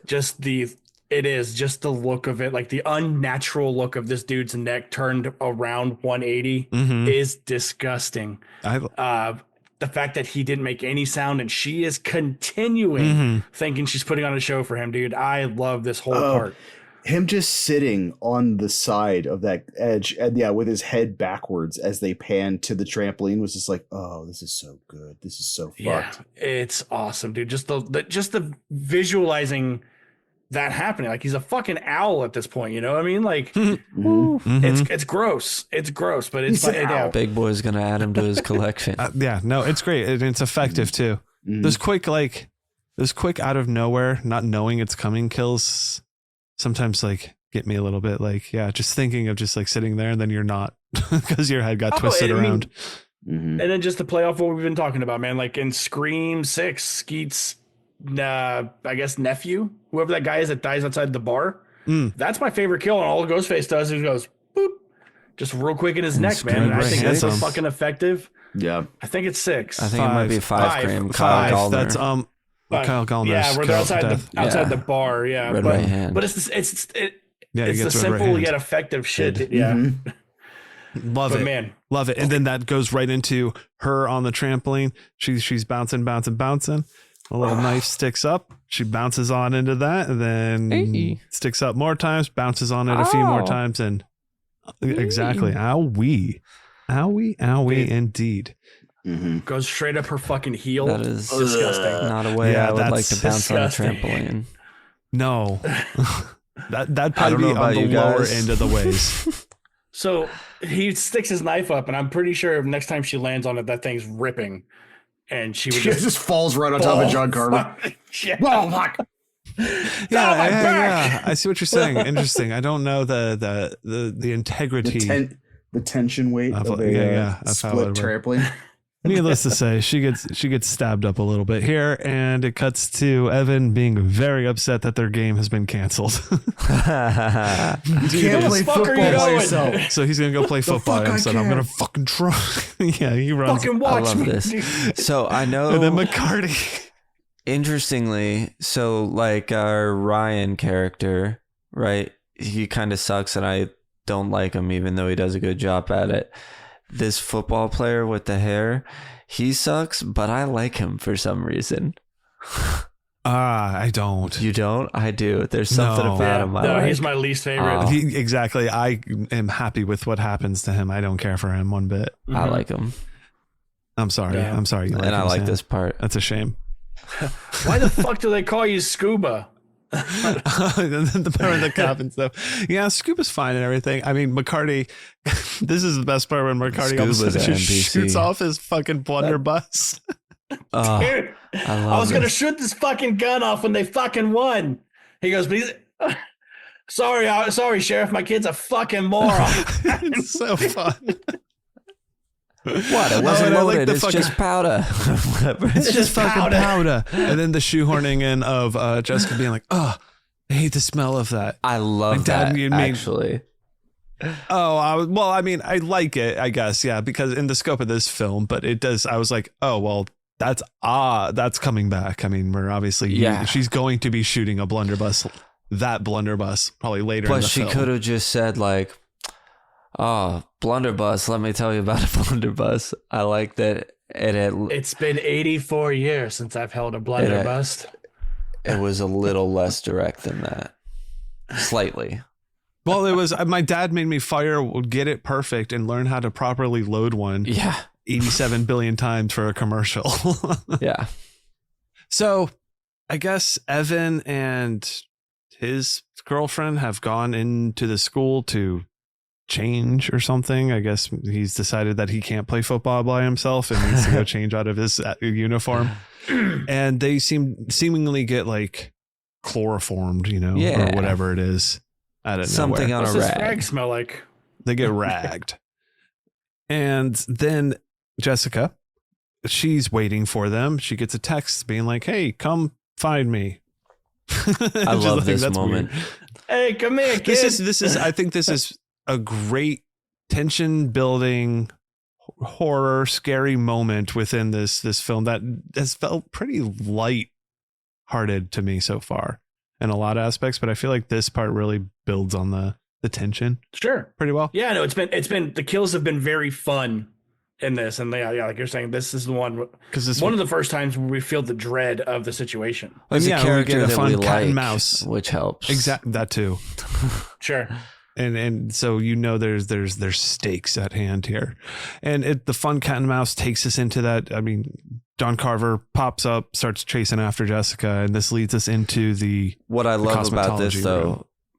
is, so come find me. She sees like a laundry bin or something in the hallway, looks down, sees the phone in there, picks it up. When she locks it and turns the screen off, she sees the reflection of John Carver behind her in the phone screen and ducks down just as he like swings at her. And I love that little phone thing of like turning it off so you can catch the reflection. I think that's a great 21st century horror A way to- reflection reveal. Yeah. Mm-hmm. Sure. It's perfect because then that allows her to escape from that situation, run away, and she runs into the cosmetology room.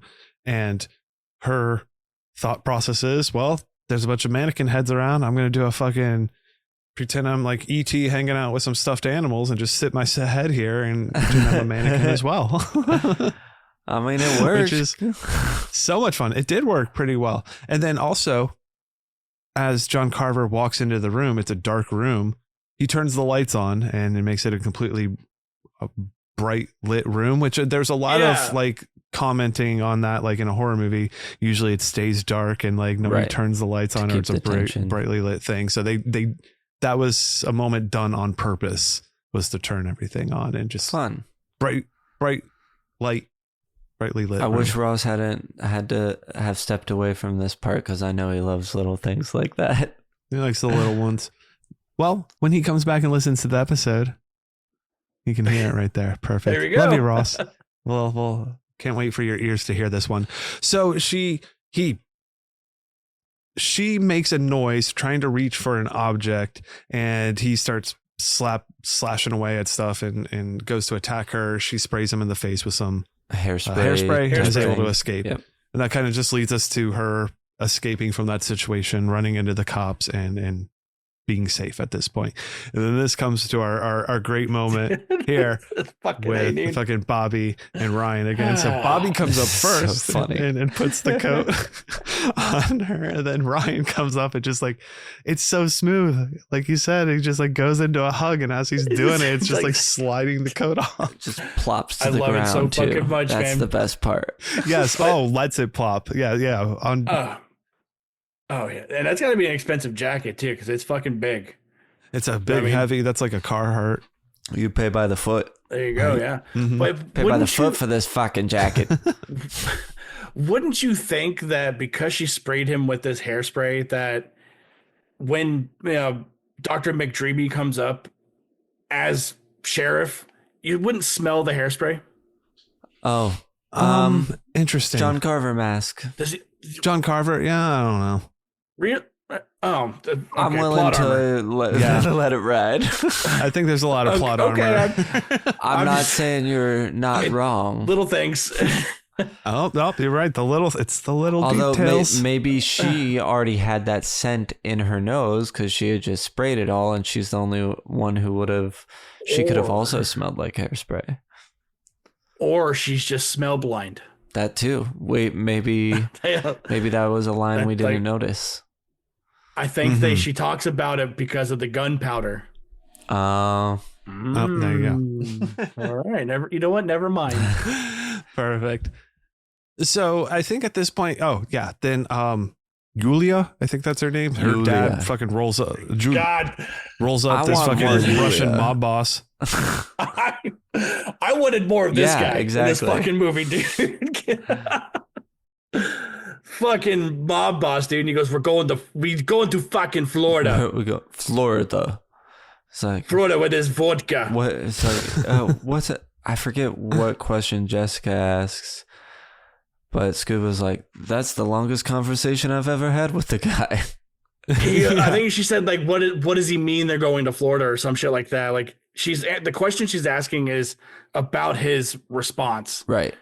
And yeah, Scuba's like, yeah, I don't even fucking talk to him, dude. And I'm like, that's kind of odd too. I wonder how long they've been together for that response. You know what I mean? Like, if I did have a complaint about this movie, I feel like Scuba's a little underdeveloped. Everybody gets a little something. Like Yulia, we get something here. I think Scuba's big moment is coming up. I think he has a moment, but his character's story arc, background. There's nothing going on up until like he likes this girl. This is that actually. And besides knowing that his name is like Clyde really or whatever, sad. That's like a fucked Claude. up moment. Claude. So she's being she gets taken away by her dad, and then Scuba is like he wants to take matters into his own hands, so he's figured out what he needs to do. So him and Jessica go to figure out what McCarty party. There's we're going one to the McCarty place party. to go, baby. Oh my god, I love this. That kid, little kid is fucking security, dude. Wearing the same fucking battle jacket McCarty's the wearing. battle jacket is exactly the same. I love it. And the sunglasses, the fucking. You just needed the fucking stash, stanchion that he moves around depending on VIP. And the kids. This is where we get vomit. This is one vomit moment. First one, yeah. So dude runs out of the Another party, satisfied customer. Give him a t-shirt. On the house. It's on the and house. He leaves the kids that come up that don't know. And kids then, that don't know Black Sabbath. So he's like, get the fuck out of here. This little evil elf came in and took that band to a peak place they hadn't been in years. Who is Black Sabbath? Get the fuck out of here. Get the fuck out of here. Get the fuck. Oh, VIP is. Let's go. So then he takes Scuba and Jess up to the VIP room, his room or whatever it is. Yeah. As we move through the house, we got some like, this kid's been here for 2 days. He's been too much white Zinfandel. Dude, it's like a whole room of kids. He's like, fucking drunk in of like fucking... young teens. This reminded me of houses I had been to. That's what I'm saying. Like high school, where there was like some older guy who probably wasn't that much older. Now that I like look back upon it, I can't remember, but it was just like some house who maybe somebody was around or not around. That actually like it was their house. Otherwise, it was just random kids partying. Right. Yeah. Bay Street house. Did you ever go there, Brian? Yes. Is that the one that had like all the fucking carpets and shit? Or I don't know. It was on the bay. Remember. Yeah, it had to have been. It was like hippy dippy. Yeah. Yes. I went there, I think, once. Yeah, it was an interesting place. So, okay. So where were they? So it's just Scuba. They get in the room and McCarty has guns for sale. Dude, he's like, don't let no one fucking in your kid, and you got security guard post up at the door. Yeah. And he grabs that guitar case and opens it up, and there's like guns that you don't think he should be owning. Yeah. Type of guns, like Desert Eagles and shit like that. And they're like, how about a gun that's pretty much more manageable? Do you have a gun with that's human human size? Yeah. Yeah, dude. I love that all his guns are like hidden in different compartments of ordinary looking things. It's like out of a movie, which obviously it's in a movie, but for him it doesn't make sense, but it kind of does if you're throwing back to early slashers, or like not even early slashers, but things you would see during the time period of early slashers. Sure. If that makes sense. It's like he's selling his dad's shit without his dad knowing. Oh, could be. Right. Like, yeah. So I love, he says, do you have any human sized guns? He's like, I got just the thing. And he goes under his bed and pops the thing down, and it lowers down, and there's like the biggest fucking gun you've ever seen. And then right next to it, there's a little, whatever it is the that noisy it pulls cricket. out. Yeah. Right. It's like, this is what you need. Got enough stopping power for whatever. Gun Make talk. sure the safety's on, or you shoot yourself in the fucking pecker. You blow your fucking nuts off. I was expecting that to actually happen. With as much as like that was one of the things that like didn't the Scuba play out. being unfamiliar with the gun, sure. Or being shot in the nuts, just with how much, like, I don't know. It'd be something like he's running from before. Carver, and like he gets something tripped like that, or exactly. something, and Yeah, but Or you needless to look say, up it does not happen. McCready's over there with a fucking sharpshooter, and he shoots Carver in the nuts. Ooh. It's like, That'd be I got funny, just the thing for you, princess. It's a whatever. The It's little like a fucking knife that comes out of your that's belt hidden in a buckle. belt. Yeah. Yeah. It's like, we got Yeah, all that's sorts of great, too. tactical shit. After this, and I like, oh yeah, he also has like posters of like for movies like Crawl and shit on his wall. So like talking about like the 80s, Oh, okay. Yeah. old shit like that and stuff. Yeah, it's all adorned or in that room. Now we cut to Julia and her packing up to go to Florida, and her dad packing up as well. So there's a whole bunch just in this moment of them doing all that kind of stuff. There's a cop there as well that gets some food. You know, you just can have it. We're going to Florida. Yeah, we don't need it. Oh, thanks. Yeah, so when are your renovations going to be done? Oh, they've never done. They're never done. So while she's like packing up, I think she's talking on the phone, or at one point she is with Scuba as well. But one of the things that bothered me as well is when she's like putting her contacts in. I don't know why she doesn't just fucking put her contact in and then. It's the deep fake. I feel like they were trying to get us to where they were going to fucking jolt her eye. Again, this is another one of those moments. I was like, why? I feel like we're going to get inevitably something. Her death would involve an eye thing. Yeah. It's But the setup. needless to say, it does not. But an I was ear also thing. like, if she's someone who would put in, I don't know why she doesn't put her contact in. Just wear your fucking glasses. Just put your contact in. She was this far away, and then she heard a noise and was like, "No, I need to go investigate and hold I my only want contact." to half As a see. contact wearer, I would have put my fucking contact Trophy in thing. so that you I could go see what what was you were happening. going to check out. That okay, I follow you now. Yeah. Yes. Yeah. That's why it bothered I'm me. afraid to touch my eye. That's why I wouldn't wear contacts. Sure, but I she have good seemingly vision because does. I'm better. Man, your genes are better than mine. I got good I genetics. got fucking Levi's over here, bro. I have a fucking. I can grow hair down to my ass and see perfectly. Oh, Who, speaking me? of Russ, I was like, who, me? No, Ross can't see perfectly. I can't see. Only I can boast that claim. You wear here. contacts, Oh. so like, right, Yeah, Ross? You don't remember Yeah. wearing No. glasses? Yeah, I Well, do. well, but I wear. It's for distance. It's mostly for driving. So like, I'll occasionally have my glasses on for vehicular adventures or movies. To be totally honest with you. But I mean, So living we're- together, definitely Sony Yes. and glasses. Oh, totally. Now, as she's doing this is when John Carver he moves through the house. He tranquilizes the cop, and then he tranquilizes the dad, right? Mhm. And then yeah, he moves in on our girl here and sticks some corn Oh fucking my God. holders right into her ear. Ears. I love what It's they like do a with cut the Willy. sound design here too, where it's like all of a sudden the ringing. it's like covered or like you can barely you're hearing through a wall or something. The It's muted so fucked. Yeah. nature of it. Yeah. yeah. But I It's- like when she's like yelling for her dad. And like she's like, "Dad, where the fuck are you?" And then he busts out and he's like wearing headphones, but he's got like fucking Mozart playing, dude. Yeah, it's some fucking I hope operatic it- shit. I know we're getting a Thanksgiving too. I hope that Yulia's dad returns in it.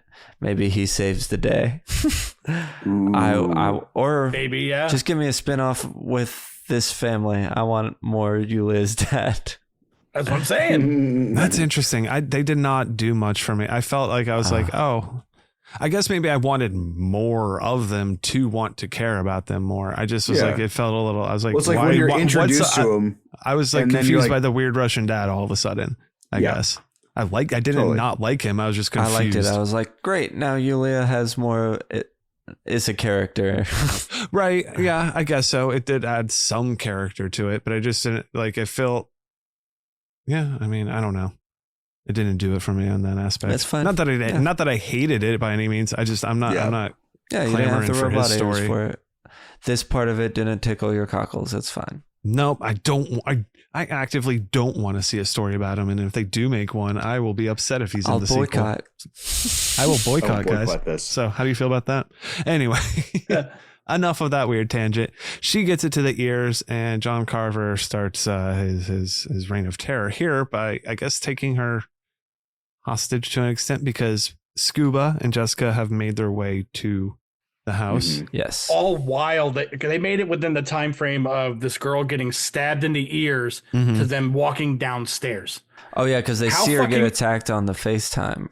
On the Right. Yeah, FaceTime. Nice. How fucking close were they? You know what I mean? Like they had to have been in the driveway for that amount of time to pass. Close And it to enough, be- right? Yeah. Run a red light or two. But they make it there. And we get a little hostage situation because, Scuba has his gun and just is like, shoot him. And there's a lot of commotion and stuff going on. This leads to probably one of my favorite kills. Definitely one of the fun ones of Julia getting thrown onto a table saw, Table saw. and just getting it all. First, she gets her spills hands and then out. slips, and then just. It's But gnarly. the reason why Scuba doesn't shoot is because he holds up a phone and shows the other friends alive at this dinner Right. table. And if they kill John Carver, they're never going to find these kids. That's He's kind of like, I have this going on as well. You This And mother- I you like how motherfuckers. Scuba is also asking Jessica. He's like, "What do I do? What do I do?" And then This is where I'm talking about. kills This he's is the doing it development we- before. He's doing it before, and then when she gets fucking sawed up, and he's holding her, and then again he's like, "What do I do? What do I do? Oh, gnarly. Yeah. Kills me. It makes me not like the kill. Like I feel for whatever reason, it really bothers me. Yeah, this right here is the turning point I feel for Scuba, because from now on, Scuba's in it to fucking win it, because they're sitting there coming up with this plan like, all right, we need to lure him out. And Scuba's like, I'm down for whatever. We need to do this. And Scuba's like, let's fucking do it. And then when they essentially get captured later, Scuba's like the only one that fights him back while everyone else is like, still, tied up or trying to get away. Scuba's the one that's putting himself on the line at this point. So that's what I really dig about his character a lot, because sure, he was the tag along for the first half of the movie. And then once this shit happened to Julia, like we've seen a whole new person. But I still don't know anything about him. I don't need to. I don't need to, other than the fact that his actions are speaking louder Are than his parents the words. American? Are they Russian? He needs to know if he has Russian gangster parents as well that we need to follow. Who's his ninth cousin descendant? Exactly. So then now we get the kind of setup of what's going to happen next. Thomas Wright, and he's like, at this point, I think, no, we're not going to do in the fucking parade. Like at this point, they had been like, yeah, we'll still participate and do things, but this is the turning point for them as well. Like, is this when he has the little moment where he stands up to his wife? I think pretty much is what it's leading up to, because like, I made the decision, Kathleen, it's final. Let's open the store. We're about to get fucking killed. No, right. This is the point. I lost my thought there. He puts his pants on. Exactly. And then he's like, we're not going to do the parade as well. But then the cops are like, well, we could use this as like a trap situation and try to lure the guy out here. Wouldn't that be a great idea if we just like isolated you guys? And right. exactly my plan will not fail. Come on. It's a perfect, great idea. So they're like, okay, Jess that is sounds on pretty board. good. Yeah. And eventually everyone kind of like, falls into play with it. So this leads us up to the day of the parade. We do get a shot of Mitch like putting a John Carver mask on and about to walk into the crowd. But obviously, like, we can really tell this one's like a nothing thing, because he's obviously not wearing John Carver, the rest of the John Carver outfit. Exactly. Like that. Off. Like, yeah. This is definitely. But this is the second time we see the homage to the trailer is that fucking turkey suit, man. Oh my God. I like that they have the nod before where it's like, oh yeah, I remember that guy. That guy volunteers to be the turkey in the parade every fucking year. He does what? Is that is the turkey mascot beheading in the trailer? Yes. Nice. Yeah, same thing. So if you're a fan of the trailer, all of that was to nice. Yeah, that's fun. Yeah. And we get a nice little McCuddy moment as well of him giving Jessica the ring that his dad had, like, as good luck. Yeah, he's like, my dad says this helped him get through Iraq. Yeah, not him over there playing the fucking solo to Freebird on the fucking float. Yeah, then it cuts to the float of him just like fucking rocking. That's what their float is. Their fucking guns and guitar float. Which is outstanding. And then Eddie Munson's over there playing fucking Master of Puppets. Dude, it's a whole fucking, this place goes wild. It's a big deal, Thanksgiving in this town. So parade's going down. Everyone's having, looking out, having a good time. We get all these like looking at the crowd, all these John Carver looking people. Oh, not him. And then as we're fucking moving down here, all of a sudden, I Know What You Did Last Summer. It has this, right? It has some floats. With the floats but they're also all looking for the killer in the crowd while it's happening, right? I haven't seen that movie in so fucking long. Yeah, me neither. But I feel like that's right. Would make sense. And well, we have a clown who's wearing something that oddly looks like the clown from Hell House LLC's outfit, and a different type of mask, though, a more reminiscent of, I don't know, just a creepy, crazy clown. It reminded me of like if you tried to make a Killer Clowns from Outer Space mask scary. Yeah. I see It's what like you're a saying. mask. The mask from like Payday is what it reminds Oh, me that of. Yeah. too. Yeah, I can see that as well. Or, what was but- it American Horror Story Cult? All the clown masks that are in that. Yeah.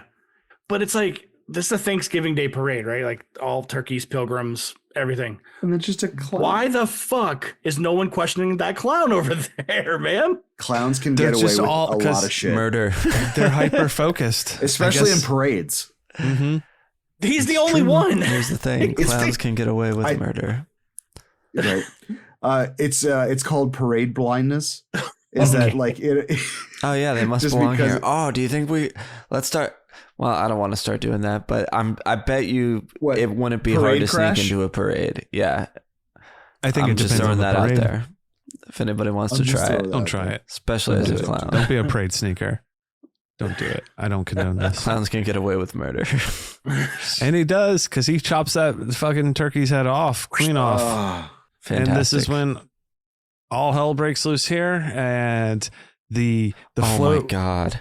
that everyone is on comes to a halt real quick, Brutal. which breaks the chain that is carrying this like fake boat. So the what is it? The mass. The mast to No, the mast ship, is like what you the have point that goes up, on. whatever the front is, The little- point. Yeah, the front they pointy they thing. have like an extra pole on Extra the pole thing. bow. The extra front pole of the boat goes through the back of the truck and through Grandpa's head, and Face. It's so Whoa. fucking. Oh my god, Grandpa! And the Wake two up, little Grandpa. girls wake just getting covered in blood. Dude, That's they're in the splash hilarious. zone. One of those things I can't stop laughing. Partly because it's funny and partly because I'm so uncomfortable. Like, Yes. Yeah. It Dude. is. It rules. Yeah. It's rules, dude. Yeah. It's like just the sheer girls idea of going those two on. because the little girls being in there. what I think about now, because we do all the background stuff on movies so much, is how they always hide stuff from the kids. It wasn't the kid in this shot. They shot it from whatever. The kid didn't see it all. I don't know how those weren't the real kids for this moment. It would have had to have been whatever it was. Yeah, that's a heavy effects day. I think they probably got to see a lot of the effects and like just the fun nature. I don't know, man. I'm just saying. Fucking, they could also be 20-year-olds that bro. look like 12-year-olds. There you go. It makes me There you laugh. Or no, it's I think it's hilarious. I think it's so funny, especially because you get a dedicated shot again of them with the blood just spurting more. In the splash zone, dude. That's what I mean. It is so funny. It's so funny because you get the initial and then we're cutting back to it here. And then yeah, this is where all the shit gets off. So like one of the cops is trying to usher them off into one of the sheriff things, and this is where our clown shoots that cop with a trank and then throws in a Conveniently concussion waits. grenade into the SUV, and then I pops fucking each of the love people this in there line and of takes them out and then drives tranquilizing. away. It's just like it's I don't know why, but there's something about him getting in there and just tranquilizing them all so quickly that I really enjoy. He's a big And then trank the very freak. next part we see, they're like, oh, he was so tactical. He must be fucking military trained or on some type of force, you know? you're right. Mhm. You're like, It's got to be that touch his nose. new deputy. It's definitely Yeah. that new angry deputy. Well, now we're getting a shot of Kathleen. She isn't. She might be waking up at this point, but she's being basted. She is Oh my being God, prepped dude. prepped as dinner. Yo, What happens to her? Now I'm fine with it. I'm not fine with it, but you know what I mean. But when I saw this in You heard it here theaters, first. it was the only time I wasn't really having fun. It bothered me. oh yeah. as she's getting prepped here, or just No, or when she's getting cooked. When she's Cooked. getting cooked. Oh, dude, it's brutal. Yeah. Yeah, it's But I rough don't know one. about- I don't like the thought of being burned alive. Don't burn me alive. She's being cooked. Yeah, it's Don't fucking go wild. cook me. I don't want that. Yeah. But I don't know about you guys, but as he's basting her, man, like she's like awake during that, right? Like she's conscious. Mm-hmm. Yeah. Mm-hmm. My Kind of my, just closed your eyes. my feet are ticklish and he If you fucking wake base her up. feet a couple of times, I would fucking kick him. I'd give myself away so My quick. fucking whole body is ticklish for the most part. Now that you point that out. Yeah. But I feel like this was like an ode to Tarantino because there is so much feet Sure, they're pals. in this scene. Basted That with makes butter. sense. Oh my god, And the way he lathered just up. puts the the- spring of whatever fucking leafy thing that is Yeah, the- between the Salter. toes. Just Oh, yeah. sticks it into the Tarantino's toes. just over there slobbering. Yeah. I was like, that Between detail those is so buttery toes, funny to me. disgusting. Yeah, it's But this is- disgusting, but it was so hilarious. This is where we see like John Carver like take his mask off for the first time around other people. And I love it because, like I said, he sets that shit up on the stove, and Yeah. that's how he's like On top- timing it's it. on You top know, of the hot oven, right? So it just Mhm. like gets it partially. starts melting. Yeah. And he puts that shit on. I love that mask. But my favorite thing in horror movies are chase scenes. I love A good chase scenes, little- and this one is probably one of the best ones I've seen Oh. because she's playing the game, dude. And not a lot of people play the game when they're chased, man. Because she stumbles upon shit throughout her chase area, like when she opens up the fridge, happens to find the fucking cheerleader in there, dude.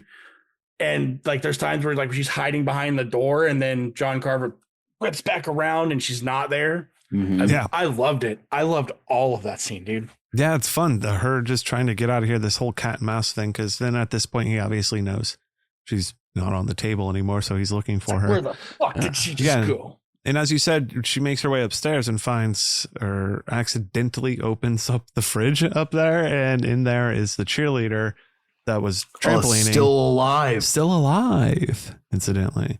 But she's like, shut. He I'll is come literally back. right in the other room. I will come back. Shut up. Shut the fuck up. Shut the fuck up. So she has determined that she's going to like go into this other room and like hide around the corner and hopefully he'll Tricks come him around with the and she cannot. bloody foot trail. Yeah, bloody foot trail trick. But he doesn't fall for it. No, he senses it. Oldest trick in the book. He's got those carvers. His senses were tingling. Mhm. Because he's like, Did he she sm- must did he s- be right behind this wall. Let me do this. Because Do you he's think carrying like he's- a pitchfork. Do you think he smelled the butter? Oh, I mean, she's basted. Oh, maybe. Seasoned up, salt and pepper. Again, it's one of those Yeah. things. Is it already stuck in your nose because you've been the one doing it all? with it for so long. Yeah, you got the blindness to it. She kind of escapes, starts running out of the house. He throws the fucking javelin. pitchfork at her, Thunk. takes her down, drags her back into the house, and like, then we Oh, get she's her outside. Get her. in the oven now. She is. This is Sam's brutal. favorite moment, and Brutal. Like it's not like I'm having fun at this part now, but I'm fine with it now. But in theaters, I was like, well, this isn't fun anymore. I almost just felt kids, that way man. at points with like stuff like the sun not sunbathing. What is it when you tan yourself Oh, artificially? the yeah. tanning booth Tanning in bed scene.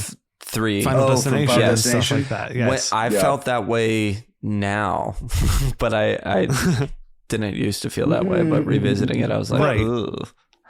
But what's This was good to more know fun. is like he sticks that fucking turkey timer in her, and by the time she's done squealing, she's done cooking. Which is I guess- interesting. I feel like it would take longer, right? Yeah, I'm just absolutely. saying we cook quick, apparently. Humans Yeah. are quick cookers. It's all We that don't gotta water let- in us. It boils. That long and then- pig. Yeah, you don't got to let us rest or anything, or you No, just no. nothing. Well, it's a while before she's served. That's true. That's Yeah, true. but the thing that's poked into her, isn't that thing's only supposed to Pops pop out when it's at the right ready. temperature. Yeah. Exactly. Yeah. And that's her arm was done. So she gets cooked up nice and good. We get intercut with the cops finding the cell phone signal, leading them to an area because at this point this dinner is being broadcast live on Mhm. Instagram. This whole setup and everything happening. So the cops are trying to locate where this is going on while we're watching this dinner scene slowly unfold. But this is where we get the reveal of the woman we watched get cooked on Yeah. the table now. Then Thomas Wright. This is another throw up scene where because they're all guys. This is throws the one up I with the gag. remembered when it came up. This one's gross. And it gnarly. would be my reaction if I were him. Yes. If I saw yes. My wife was cooked as a giant turkey. Yeah. It's gnarly because it has nowhere to go because he's gagged, dude. That's that's rough. And I had this, but you guys have all mentioned them at this point. But the decapitation of the turkey, the girl getting killed on the trampoline, and the person prepared like the turkey were all directly inspired from the scenes from the trailer. The trailer. It's all been But he doesn't have sex with the turkey thing with the head on it. Not in this one, unfortunately. Yeah, I'm fine with that. Yeah, I'm fine with the story they did with this versus what it originally was. Okay, it's weird to me that the body prepared as a turkey was off-putting, but when he uncovers the baked head with I don't know if it's the eyeballs or how that head is cooked, that got to me more than the actual like rotisserie lady. The rotisserie head. Yeah. It's just I'm like, oh, maybe it's just like the cooked giblets. You know what I mean? Where I'm like, oh, you went that far. Okay. yeah. So Maybe. there was also another version of her that was completely naked, and Yes. her hoo-ha had stuffing coming out of it. Oh my god, dude! Was that I think this works for better. ratings that it was cut out? Or I forget. I forget what the reasoning behind. I don't even know if it said why it was taken out particularly. But Is that it on in a deleted DVD? scenes? right? It's Where in can I the see Carver it? cut. Yeah. It's in the Carver cut. Exactly. The Carver cut, yeah. Okay, so decapitated, half baked. I think that's at the point where Homeboy throws up too when he sees the head. Yes. That did it for him as well. And then I also we have to pair this dinner with a nice fucking Chianti. red. I can't believe that that's not Eli Roth's voice there. Yeah, there when I was an watching it, actor I was like, specifically this listed. Has to be him. That's my biggest gripe about this movie, though, is the fact that he has a microphone and is talking. Yeah, I always have problems. I mean, that Ghostface does it at some points too, and it's like that weird. The I only have time trouble with that Ghostface one. does it is at the reveal because we see him hold it and take his fucking mask off. Well, in the first one. And the third one, it's Ronan In doing the 5, same it's thing. 4. In 5, it's like built in. He has that. Oh Yeah. yeah. And 4, Noise. something like that. But And 3 it's all the different voices. Yeah, I wish it was pre-recorded. Like that way, it wasn't like we're taking out of this motif that this killer's putting off, because that's what I really like about The Collector and like Hellfest is they don't fucking talk to you. They're just doing their thing. And and with this movie, I just didn't need to hear fucking John Cava with his goddamn fucking Boston accent. Ugh. You know, That's I the don't know. other thing. It must filter out accents because we know who the killer is, and their accent is thick as fuck. Fuck. Well, he can hide it. He's been practicing. He knows. yeah. He put on his news anchor voice. Well, this is the whole showpiece to everything. His final, what it's all come down to type of thing here, and starts putting on a show. And this is when Sam's favorite character gets taken out of the mix. That Not my favorite character. he was But I like, do I like- resonate with this character. I like him a lot. I see this guy. I see myself in him. In him. But He'll come back for the he's- sequel. He gets taken out with this fucking like meat grinder, but it's like a waffle ironed version. It's What like does he this- say? Like, you want to go viral? Yeah. I don't know. It's like, you got to hit him over the head now. with Yeah. There you go. That's what Sometimes it when you go is. viral, you get a splitting headache and cracks him in the head. Yeah. Fucking He gave- knocks There's no him hard. subtlety anymore. You got to hit him over the head. He gave that table a piece of his mind. And also Literally. his skull. There's a good kill. on the Instagram, like as the messages are popping up, and the people are like, "What is this? Are they dead? Oh my god, those people are dead!" People are commenting on the live stream. So nothing like super secret fun behind the scene thing. But Yeah. imagine Oh my watching God, they're that dead? like as someone not in this town and you're just watching this Instagram what the feed. fuck? Like, do you think it's real? I was just following #Thanksgiving. That's it. I just wanted to show off this fucking salt and pepper set I got. And now I'm sitting here watching some guy get fucking killed. Murdered. Right? So we get head smashing murder boy, and he kind of continues on his whole spiel of a lot of different stuff. While he's doing this, Scuba and Jessica have been working through their ties, I guess. With the ring. Yeah. And are able to break out, and oh boy, Sam's doing his double thing. He'll come back on. It's fine. Jessica's basically able to escape while Scuba kind of gets slashed a little bit. She jumps over this fence, gets caught just by a little bit by her like bracelet as John Carver goes to like slash at her. But no, she's able to get away and is fine. As she runs away, then all of a sudden she runs up to the police car and the old abandoned, I guess, the warehouse where the float setup trap situation was going to be. And on the floor is the sheriff, and he looks like he's all bloodied up and knocked out. Oh no, that's not good. And she sees, I believe it's Bobby going into In the full warehouse. Carver regalia. Yeah, He's wearing and she's everything like, oh, but the shit, hat and the mask. that's him.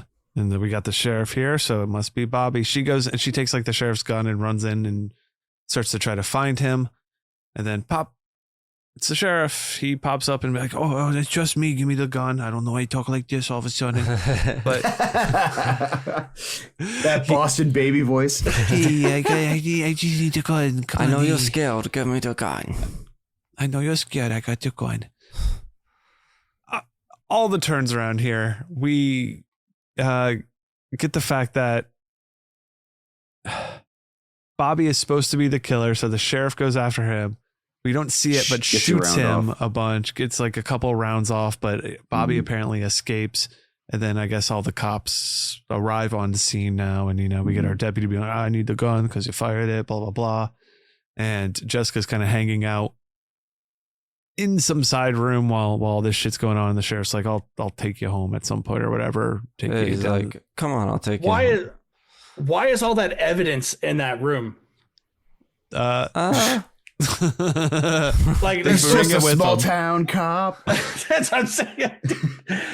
He's a working mom who has 2 jobs. But yeah, there's just a bunch of evidence laying around, dude. And maybe it's the shit from Bobby. I don't know, Yeah. They but collected. It's or supposed to be his something. phone, so maybe they've just. But yeah, if they found it elsewhere, why would it be here But why would they But if- like just put it in this room? and not take Yeah. it? Put it Somewhere? in a police Yeah. car. Yeah. There's got to be a place you put it after you put it in a bag and label it. That's not a desk nearby. that's the desk in the whole warehouse is the one she was sitting at. Well, it's certainly a good thing that they left it there because she's able to take Bobby's phone. Yeah. And well, she's starting to notice the small little details now as she's picking off like these things that's all on her fucking, I don't know, pants or whatever. She notices that our sheriff has those on his pants as well. And at this moment, I go, oh, that's what we saw earlier when they were running.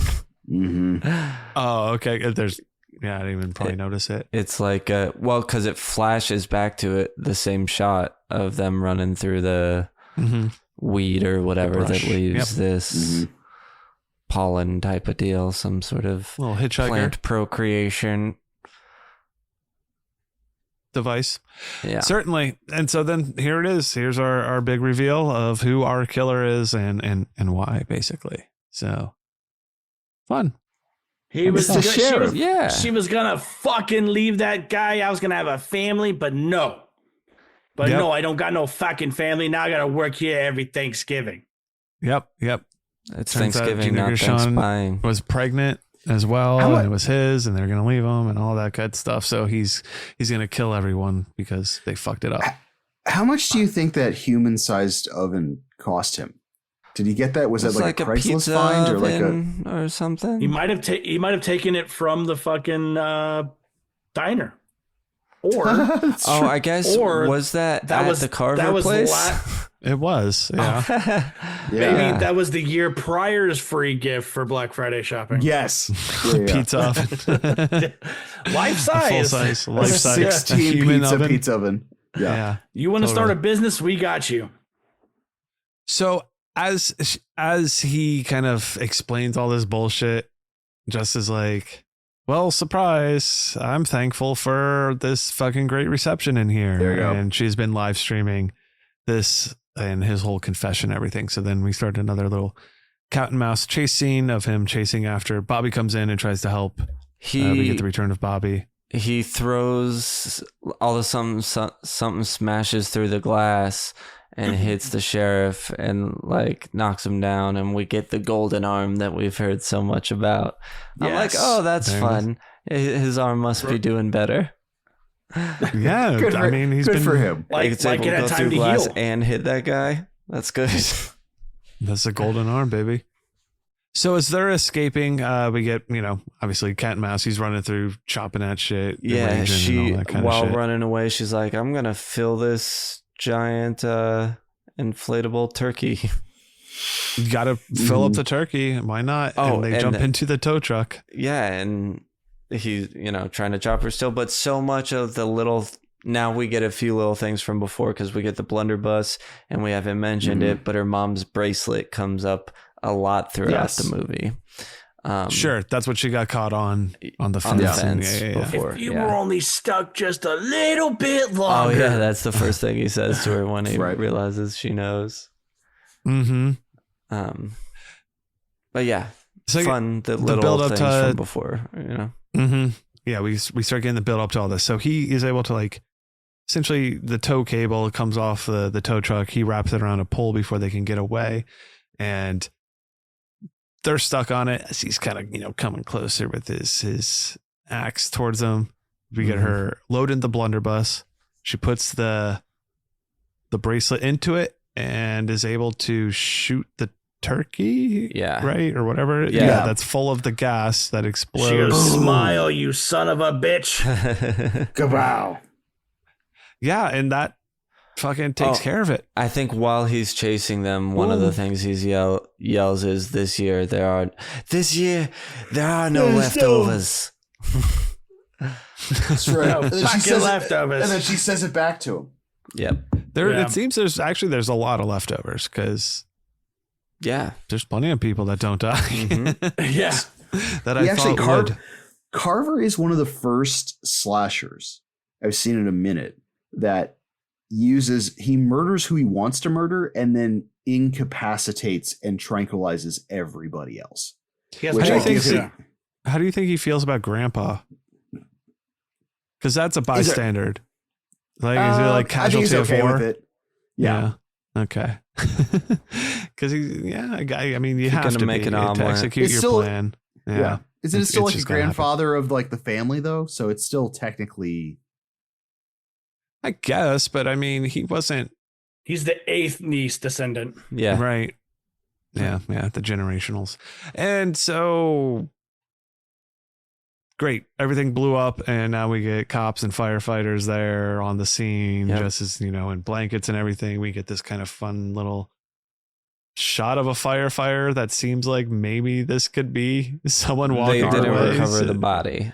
And then now we're seeing firefighters and they're all in masks. Maybe he's sneaking out. Now he's hiding in this fucking sewer over here, waiting to get beat up by this in kid. The fucking sewer. He's looking like a burnt dark man, just like half melted.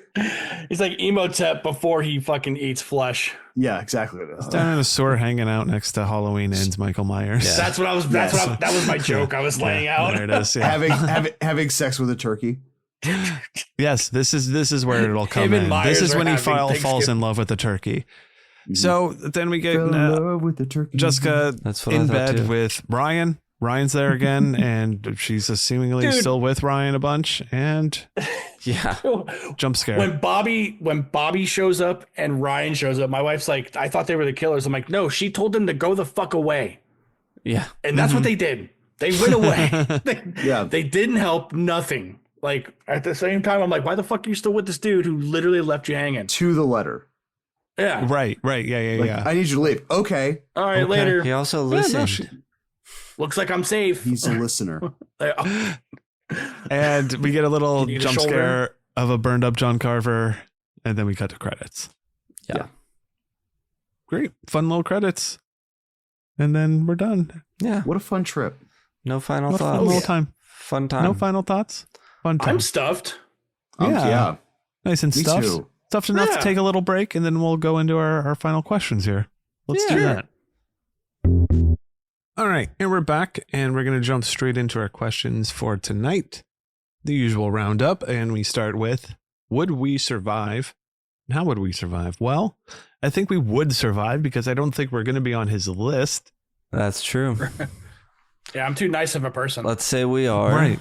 We gotta Okay. be in this in order for this to We don't got to be nothing. I'm not on the list. us I'm be out. facing him. Well, okay. We'll start applying that to everything. Perfect.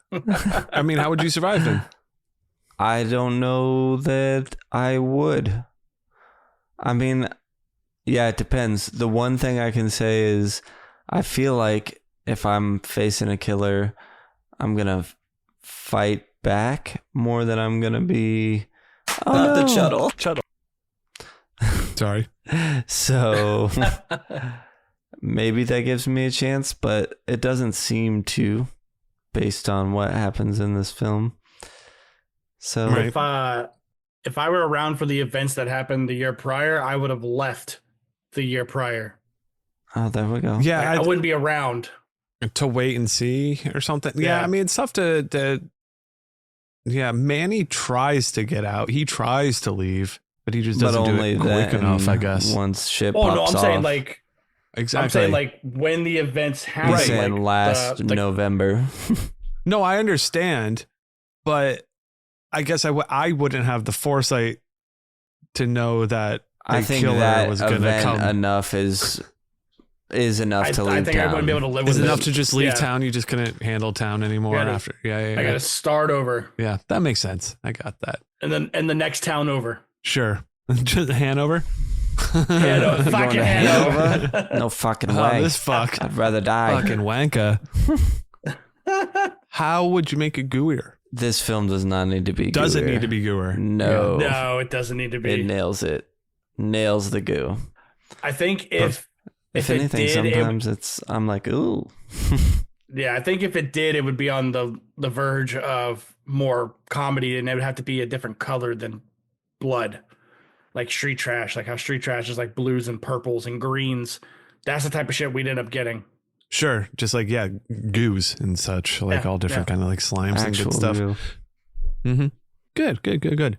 Our villain level, 1 through 10, power level, 1 through 5, iconography, 1 through 5. What are you going to do? So iconography, excuse me, iconography is not tough because I think it is a good, it's just too new to determine Yes. how iconic it can be.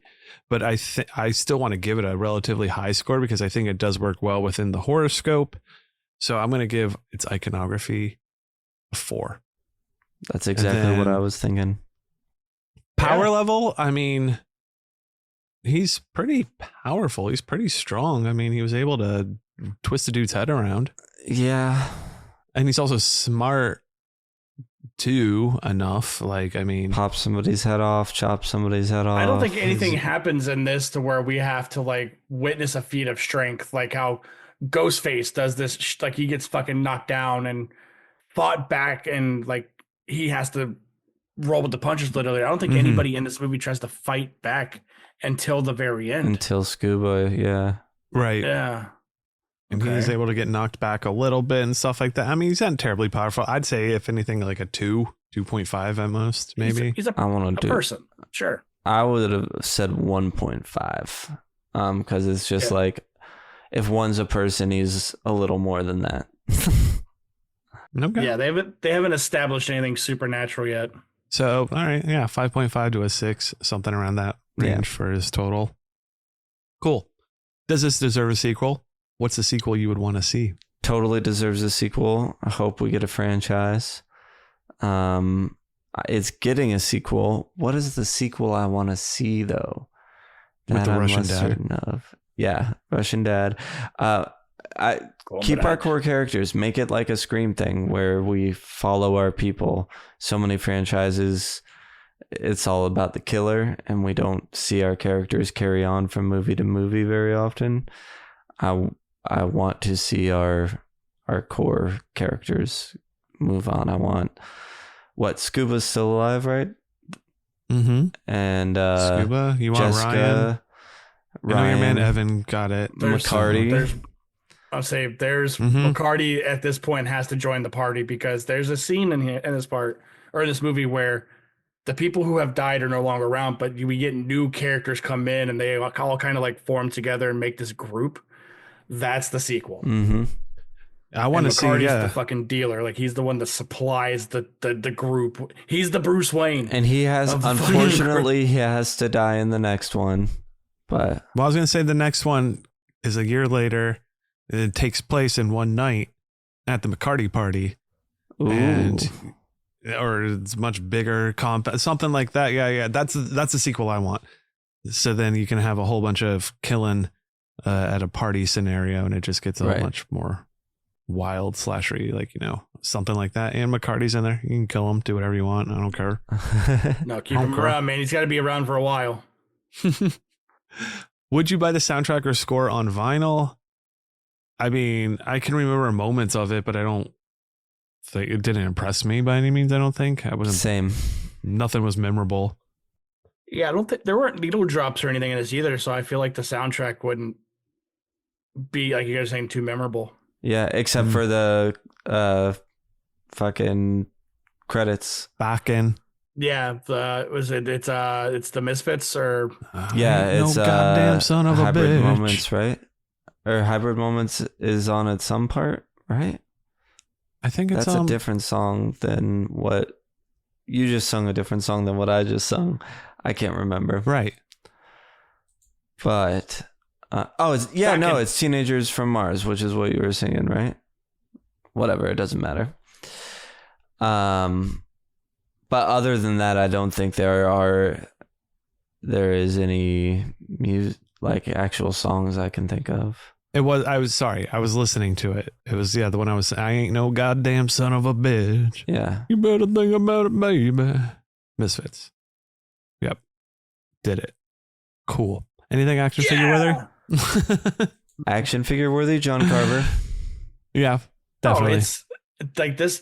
John Carver himself, when this movie came out, created a craze because you guys are talking about iconography. Like he's taking the same steps that Art the Clown's taking. Like Art, when the first Terrifier came out, he was gaining momentum, and I can guarantee when the second one comes out, there's going to be more momentum behind this character.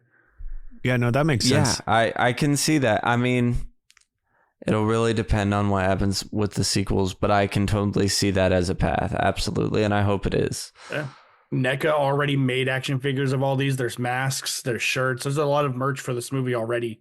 I had a shirt for this movie from the fake trailer when the fake trailer came. Sure. Yeah, no, that makes sense. Yeah. What is, so speaking of merch, what is merch that you would want or prop from the film? I mean, prop wise, a mask. The burnt mask would be awesome to have. Yeah, the burnt mask is what I would want for prop. Merch has to be something Thanksgiving holiday related. Yeah. But I'm not sure what. Like just Probably an electric carver that says Thanksgiving on it. Yeah, it's just like some household shit that's branded with the Thanksgiving brand. Yeah. I got some oven mitts that say Thanksgiving. Yeah, definitely. Yeah. I'd probably the burnt mask for sure. Yeah, definitely. Doesn't take up much space. Looks good. Perfect. Burnt mask. Love it. All right. Promotional popcorn bucket. There's so many, there's more than a couple decapitated heads that we have to work with. You could have There is, but still the one I would want is, again, the John Carver, but with the pilgrim like hat, and that's where you access your popcorn. I would think the Kathleen turkey. That's the one you want? I was thinking that too. I think that'd be a good one too. Yeah. Yeah. Nice with stuffing and everything. Okay, perfect. That's a great time to end that and head over into our ratings. I only want your fingers. Should we all, cut our fingers open and bleed on it? Can you wrap your fingers around this? I'll take a Voorhees burger and a slide of Jason's fingers. Show them. It's now time to pull out our axes as we rate this film on our Chuddle scale. This show we like to use our subjective rating scale of 0 to 5 fingers. Each cut off finger adds to the score, with more fingers equaling a higher score. Ross has left us for the night, so I will go ahead and give his score first. He texted that to us, then I'll go next, and I'll end with Sam, and then Dustin will go to you. So Ross had this to say. Engaging gets a full 1. Great amount of people and red herrings to make it a super fun ride. Sticky is going to get a 0.75. Obviously, I had to take a 0.25. Obviously, I had to take a 0.25 point off because after 3 watches, I missed the 50% off jokes. I get what you're saying. And he was, yeah. That's funny. T-shirtable is a hard one. I'm going to give it a 0.5. Not because I wouldn't wear a shirt of this movie, but some of the iconic stuff from this movie is also the most gnarliest. Could I wear a shirt with a full cooked woman on it? Yes, absolutely. Should I? Yes. I said yes. He said probably not. I said yes. Yeah, he would. Yeah, come on, guy. Cockles got blown the hell off. Solid 1. This is pure slasher fanfare that gives nods to tropes, but also has fun ways of serving those side dishes of despair. Rewatchable, that's a 0.75. Will absolutely re-watch this, but probably only around Thanksgiving. It's the caveat of doing a holiday-based horror movie, I guess. So thank you, Ross. What was that from him total? 4 out of 5. Cool. So it's pretty dang well. Next, I'll start us off with engaging. I'm going to give that a 0.75. I'm almost completely engaged. The more I watched it, well, I don't know. It's tough to say because I watched this one a bunch for this one, and I did see myself falling off at parts that I think could be trimmed a little, so a 0.75. Sticky, I gave it a 0.75 as well because I feel like I'll remember some of the kills, but a bit of the intricacies and some little tiny scenes, the investigation stuff, it doesn't really stick with me too much. T-shirtable, I gave a 0.5 as well too. Just because there's plenty of shirts that I would wear for this. I'm not aching and needing a Thanksgiving shirt, but I see the design for it and I would have one. And I think there's a lot of cool stuff for it. Cockles, I'm going to give the 0.75. It almost completely rocked them. I liked it. I mean, that might be wiggleable up to a 1 at some point, but I feel like the 0.75 is good. And rewatchable, 0.75 as well, kind of falls in that same territory of the holiday theme. He sticks to usually a holiday time, so the rewatchability is a little whatever to it, but I think that gives it a 3.5. 5 out of 5, yep.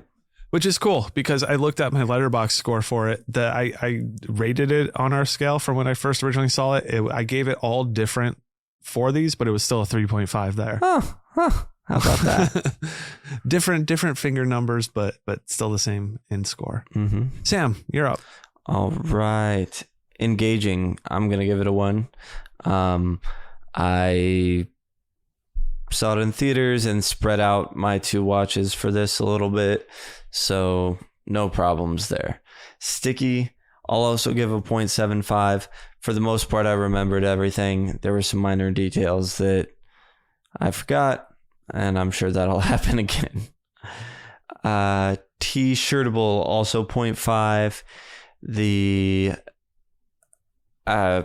similar to what has already been said. I'd wear one. I'm not dying to get one if the right one came along, for sure.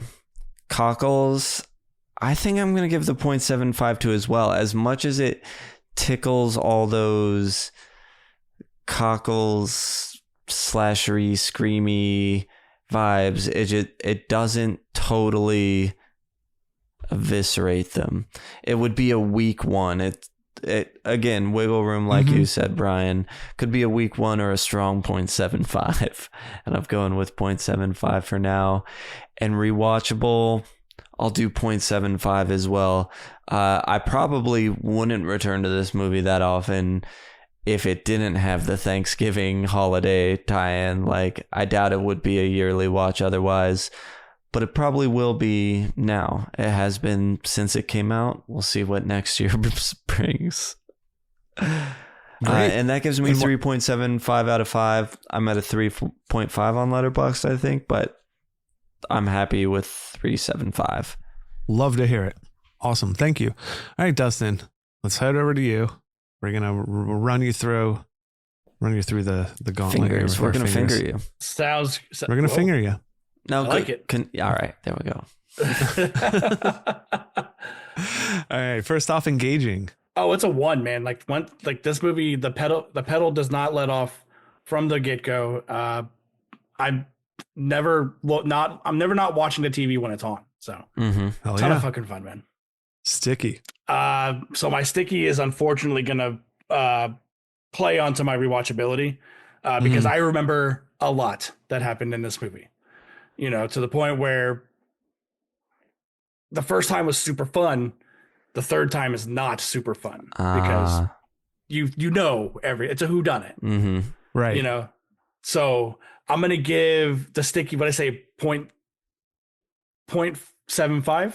Yeah, sure. Yeah, that works. Yeah. Cool. T-shirtable. I had one growing up, or at least when it came out the first time. Right. So one. Yeah. So I had it just said, "Come hungry, leave stuff." Thanksgiving. Hell yeah. Had the turkey on the front. It works. So then leading into cockles. Oh, it's a 1. Yeah. Nice. It's a 1 for me, man. And then rewatchable. Yeah. I'm curious. 0.5. Okay. You have to let it breathe when it comes to a whodunit. Because like I said, once you find out who done it, the second time you watch it, it's not as fun. The third time, it's still not as fun, but it'll get more fun if you let it not watch it next year, watch it the year after. You know, don't keep it in a yearly rotation, or you marathon it or you watch it when the second one comes out, type of thing. You know, right. So the next one, yeah, sure. Yeah, that makes so it so that perfect. That added up gives you a 4.25. Feel good? Feel right. Feel high. I feel like I rated it on Letterboxd as a 4. Oh, perfect. Oh, perfect. And that sits right in there. Yeah. Cool. Over to the club. There's nothing in the club from anyone on this one. Just a bunch of gifts.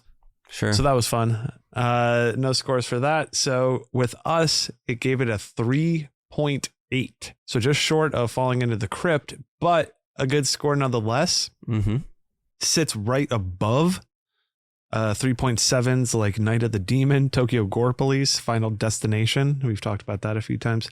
The Editor and Lowlifes. There's a couple out there right in the same realm as it with a 3.8 is things like Overlord, Child's Play 1 and 2, Creepshow, Blair Witch Project, Silent Night, Deadly Night. There's a holiday slasher for you. Phantasm as well, Quarantine. All those. Great. Right in the same company as that. Good one company. What do you know? I feel like whatever is in this area, you know, is good, almost deserving of the Chuddle Club crypt, but not quite. So it makes sense that's where why they landed. Not there, in it. In it. Yeah. It's fun like that. And that's going to go ahead and conclude tonight's meeting of the Chuddle the Pod Horror Movie Club. Remember to join the Discord. The Discord. Remember to join the Discord where the conversation continues with fellow club members, past guests, and of course, ourselves as well. Follow at Chuddle the Sam on Letterboxd to heed his cinematic insights. I'm on there as well at Chuddle the Bryan with a Y. Don't forget about Ross Purvis on Instagram. That's at Ross Purvis. To behold the visions of his artwork, you can check out all the tattooing that he does. He has a bunch of good flash and sheets and all this kind of cool stuff for sale. So you can buy his stuff as well. Check it out. Last but certainly not least, Dustin, thank you so much for coming on one more time to getting gooed in the Chuddle realm. We appreciate it. It is fun having you over here. We appreciate it. Dustin also in the Discord. I'm also Yes. in the Discord, and I'm glad there's no goo in my hair. Yet. Yeah, not yet. Not yet. Thank you so much. The Please, third time you come on. exactly. Yeah, it's like the fucking robes for Saturday Night Live. Yeah. Exactly. you get goo in the hair. You get gooed. So thank you so much again. We like having you here, and everyone go check out everything that he has to offer. We'll have links down in the show notes below, so please click on those, check them out, send them some love. Don't forget about the many ways to reach out to us. Rate, review, spread the good word, and until next time, avoid the time loop.